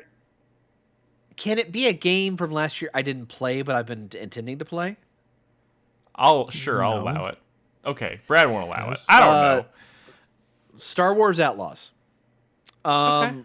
It's from Massive Entertainment. I love Massive as a company. I will play any game they ever put out. Lies. Have you played Avatar: Frontiers of Pandora? I have not played it. It's in the other room. Oh, It's waiting on me. I was going to do it, but they Y'all got should my do money. an I own it award. I own it. Yeah, that should be another category for next For year. games that you'll never play again. Yeah. But it's a Star Wars game. Crispy has been preaching its praises for months now. I really want to play it. I'm waiting for the final expansion to come out in the spring before I actually play it. But I will say this. I will say Crispy this. has been That spreading is the good word. also what I picked as my winner. It is a game I've already sunk 40 hours into, and it's one of those games that like I keep wanting to spend time with, but I kept going like, well, I've spent time with that, and I haven't spent time with this, and it's getting close to the end of the year, so I need to deprioritize it a little bit so I can squeeze some other stuff in. And it ended up kept pushing it, and now it's the end of the year. It's January, and I still haven't finished it, but I want to be able to like consider it for my you top finished 10. Stellar Blade, huh? I did finish Stellar Blade. That came out. I played that in Who's February. prettier, KVS or Eve? I hate you so much. I hate you so much. Evil man. But yeah, I found a game that well, actually, I was gonna like name a game night game, but like Chris Davis always bails on those motherfucking games. He always bails on game night. I've never finished a game we've played on game night. Look, did you play Content Warning with us, Chris Davis? Yeah, I did. Did you finish a run of Content Warning? A single run? You made it. You paid off your debt or whatever. We did several runs. Yes. No, we did not successfully do a fucking multi-night run at all. We did not succeed. I remember us coming. Really? Yeah, we made it back, but that making it back is not being successful. Doing a successful run in Content Warning. Okay, Brad. It's essentially a roguelike that you have not finished a single run. I'm putting my foot down for the sake of this podcast. You didn't finish. Crispy. What's our last category? No, Crispy. You need to slow your roll, Brad. Come on. I won't quit you. I promise. My runner-up is Dragon Age Veilguard. Okay. Whoa. I haven't finished it. I believe you. I feel like I played 30 hours of that game. I went and checked and it was like 10. Like, yeah, it was rough. It was rough. I'm trying. I do like what's happening, but it's all very like read to Winter Nights, man. No, go fight these things over here. Yeah. You don't have to do it all, but I know, it's a long game. I know. Read to Winter Yeah, Nights. it feels like it's wrapping up in a weird way, and I know it's not, you know? Oh, yeah. Weird. Not even close. Yeah, it's weird. My winner for the I Won't Quit You, I Promise award is Animal Well. Because I did start that game. You should not play. I did play a little bit of it. It was pretty neat. I was like, I didn't really get what was going on, and then like I learned a new movement technique just randomly by like mashing buttons, and was like, oh, that's the secret sauce right there. And that was the tickle that now I'm like, okay. And after hearing Brad talk about it, I'm like, all right, fine, fucking whatever. All right, that's a good choice. I gotta play it. Very good choice. So yeah, since I mentioned Star Wars Outlaws, that's my winner. My runner-up was actually Metaphor ReFantazio because I played through Persona 3 this year and I was really happy that I did that. And I'm playing Metaphor. It's weird how similar it is to Persona, but it's also something totally unique that like story-wise that I've never seen before. So I don't know. It kind of goes hard. I feel hard. bad that I didn't get through that game because I think like story and moments and characters and stuff could have like totally been from Metaphor, but Atlas it is crazy. It is crazy. I don't know. All right. Interesting that none of y'all mentioned Hades 2. Well, that's because we have not played Hades 2. Hades 2 is not out yet. I don't touch most games like that until they're 1.0. What kind of sucker played Hades 2 this year? I'm just kidding. I mean, I feel like I desperately want to play Hades 2, but I am waiting. Believe me, if any of us had touched Hades 2 and we were like, yeah, we'd be all over that shit. But I'm saving myself. That is a 2025/2026 game. It is on our fantasy critic draft for 2025. Hopefully 2026. Yeah, please 2026. So the last award of the night is the Spotlight Award, and this is just an opportunity to highlight games that maybe didn't get a lot of lip service tonight. Something that you want to draw people's attention to. Brad, why don't you start us off? My runner-up is my runner-up? Oh, my runner-up is just Rise of the Ronin. It's a game that I think was unfairly came out at a bad time, maybe it's unfairly trash. Drowned out by games like Dragons Dogma 2, which people liked, but I think since then have kind of like started to turn on. I feel like Rise of the Ronin is the opposite. I feel like you'll see more and more people going like, yo, this game is actually like really well made and fun. It's probably like the best story and characters Team Ninja's ever made. Like you actually kind of care about them. It's like historical, and like the combat system unfairly dragged like pre-release, but is actually like super fun with all kinds of like cool fighting styles. Like like I said earlier in the year, like if you find it on a sale or if it shows up on like a fucking PlayStation Plus, like a sub or whatever, like play that game. It's like Wait, super fun. It's addictive. This is your runner-up. Oh yeah, my winner for the Spotlight Award is I'm gonna go. Fuck you, Nick. We're already here. Might as well. Not like we're getting a lot of sleep at this point. Fuck you. My winner is I'm gonna give it to I Am Your Beast, and that's because I think that Strange Scaffold makes a lot of interesting games, but I think especially Xavier Nelson, who is like I believe the studio head, but he's also the lead writer and actor for both I Am Your Beast, but also El Paso Elsewhere, which I talked about last year. I wonder if I gave my Spotlight Award to that. That'd be crazy.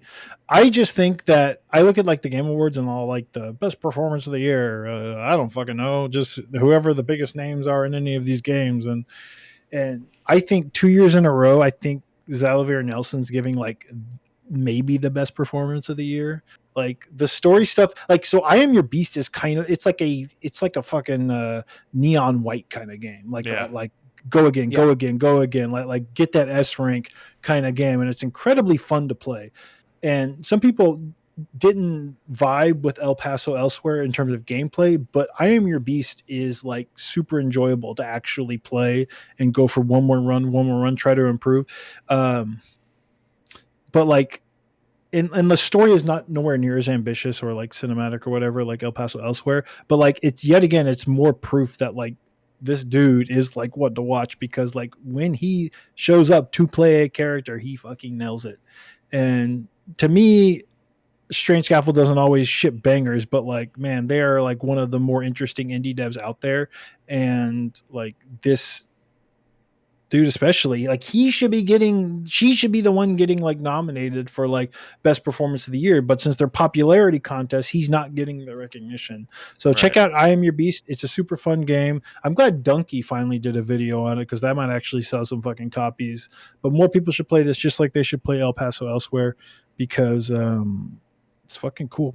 Cool games that have way better than they should have, like characters and stories and stuff. So yeah. Sweet. Chris Davis. Okay, runner up is Earth Defense Force 6 for me. That is a franchise where you start, it's like Dynasty Warriors or another Mosu game. You go into it and you turn your brain off and you just enjoy what's happening. And you enjoy these B tier particle effects against basically the same enemies over and over and over again across 120 different missions. But you enjoy yourself every time because there is a power curve that happens and you are gaining power and you're becoming better over time. Chris Davis, the Jacob Geller video, games that contain their own sequels. Like, he put that game on his top 10 list. Did you watch the video? To see someone like the best like fucking video game essayist on the fucking internet, like so beautifully talk about how stupid but like bonkers Earth Defense Force is, you have to watch that video as a fan. You have to watch it. Yeah, you're gonna have to share that link to me. I really want to watch this now. But yeah, it is bonkers what they try to do, how they justify its existence and connection to all the other EDF games. It's absurd, but it's absurdly fun. Absurdly fun. And then my winner is I feel like because it came out earlier in the year and kind of disappeared into the ether after it came out this evening, Unicorn Overlord. Vanillaware, they made an auto battler with a lot of fun mini. They made a spiritual successor to Ogre Battle. How fucking dare you? Continue. I'm just talking basic game mechanic genre. Like you didn't let me finish and say that it's got deep mechanics of building out your characters and figuring out turn orders and all sorts of things that make the combat very simple but very deep at the same fucking time. It's It is a thrill when you get going with the right combo and just wipe out all the enemies in a single turn. It's also fucking gorgeous with a fun story. It's a fun Vanillaware voice game. acting. Of course, it's gorgeous. It's Vanillaware. It's great.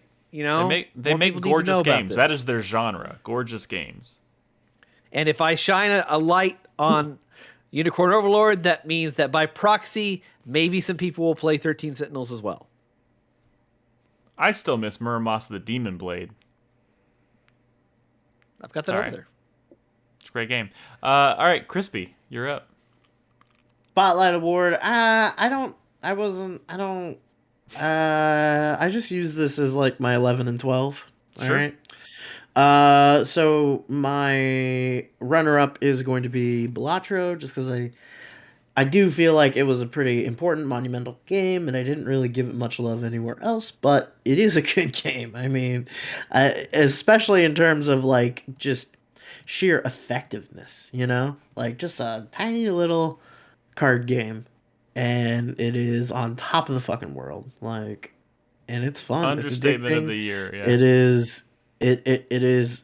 Yeah, it exists outside of any particular sphere. Anybody can enjoy that game. And my winner for the Spotlight Award is Helldivers 2. Fantastic game.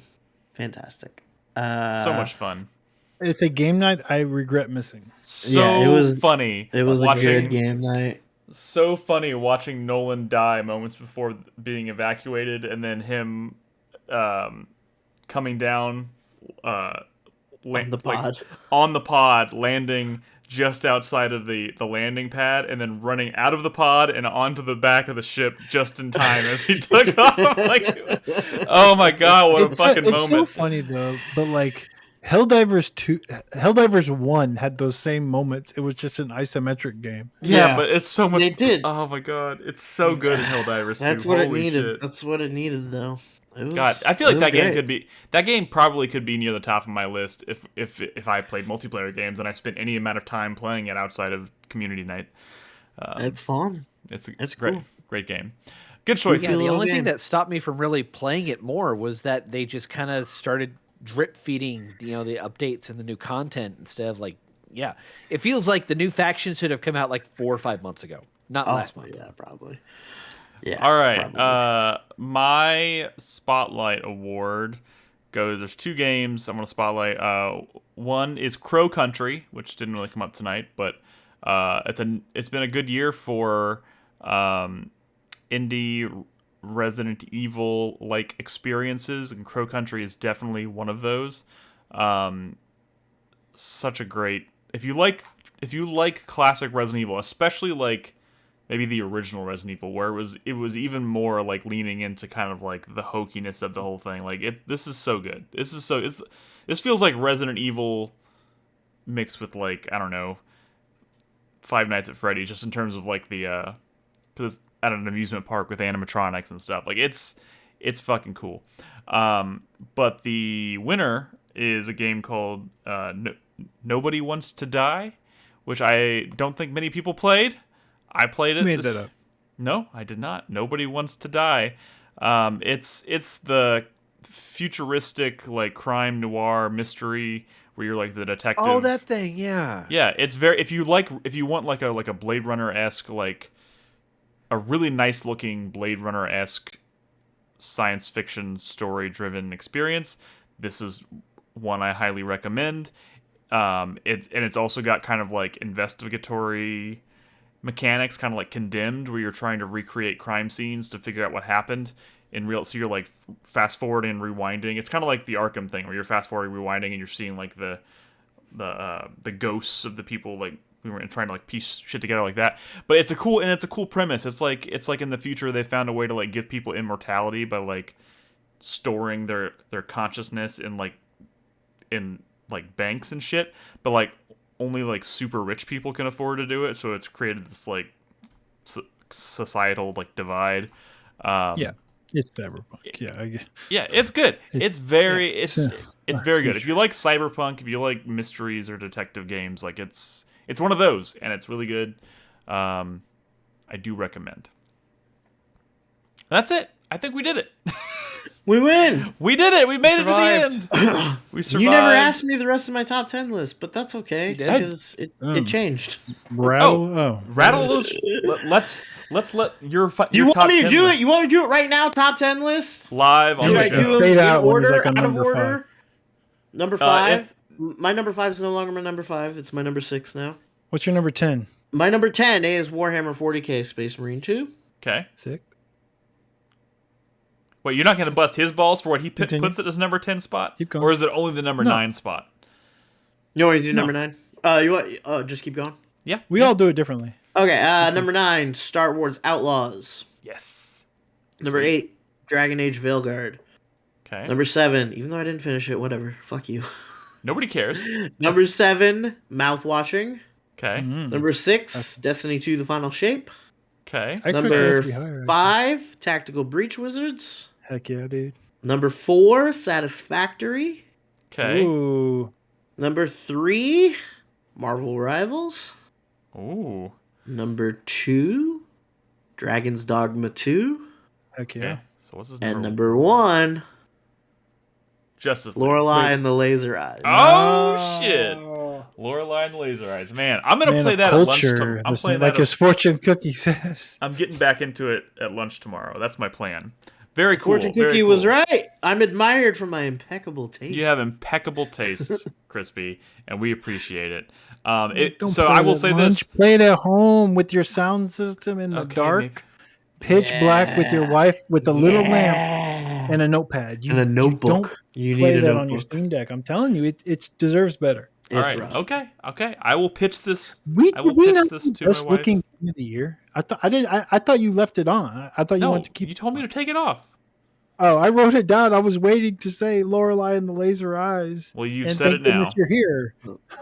Damn it. Well, you squeezed one in anyways. Hey guys, All thank you for sticking around with us and going back over 2024. It's always fun to look back at the year that came before as we push on into a new year. For Crispy, thank you for sharing your top 10. As for the rest of us, we will be getting some top 10 videos out to you in the coming weeks. So if you're interested in those, check them out. We'll be sure to pimp them when they're done on the podcast. But in the meantime, I think we're gonna jump right into 2025 next week. Start talking about 2025 shit. So, guys, be good to each other. Play video games. Oh wait, I didn't. Sorry. Before I got a little ahead of myself. Discord. Y'all need to be in Discord. Discord.gg/4Player. Come hang out with us there. We're always in there talking about video games. And if you want to participate and follow along with our Fantasy Critic, great place to do that as well. Shout out and welcome to all the new people that have joined in the past couple weeks. I've seen a few of those people pop in and been participating in chat. It's always great to see new faces in there. But yeah. And maybe give us a follow on Fantasy Critic. We're currently the number 5 Fantasy League. We've fallen? We were number 3. The NFL beat us. The NFL. The NFL. Well, fuck. Okay, yeah. If you're listening at home, you can go to the Fantasy Critic website. It's linked in our Discord. Find our league there, and just click the follow button. Even if you don't know what that means, we're just trying to get up to number 2, and then maybe number 1. Number 1 is a long way off. It's not gonna happen. Yeah. But anyways, guys, thank you so much for listening. We'll be back next Tuesday with another episode. So, in the meantime, guys, be good to each other, play video games, and good night.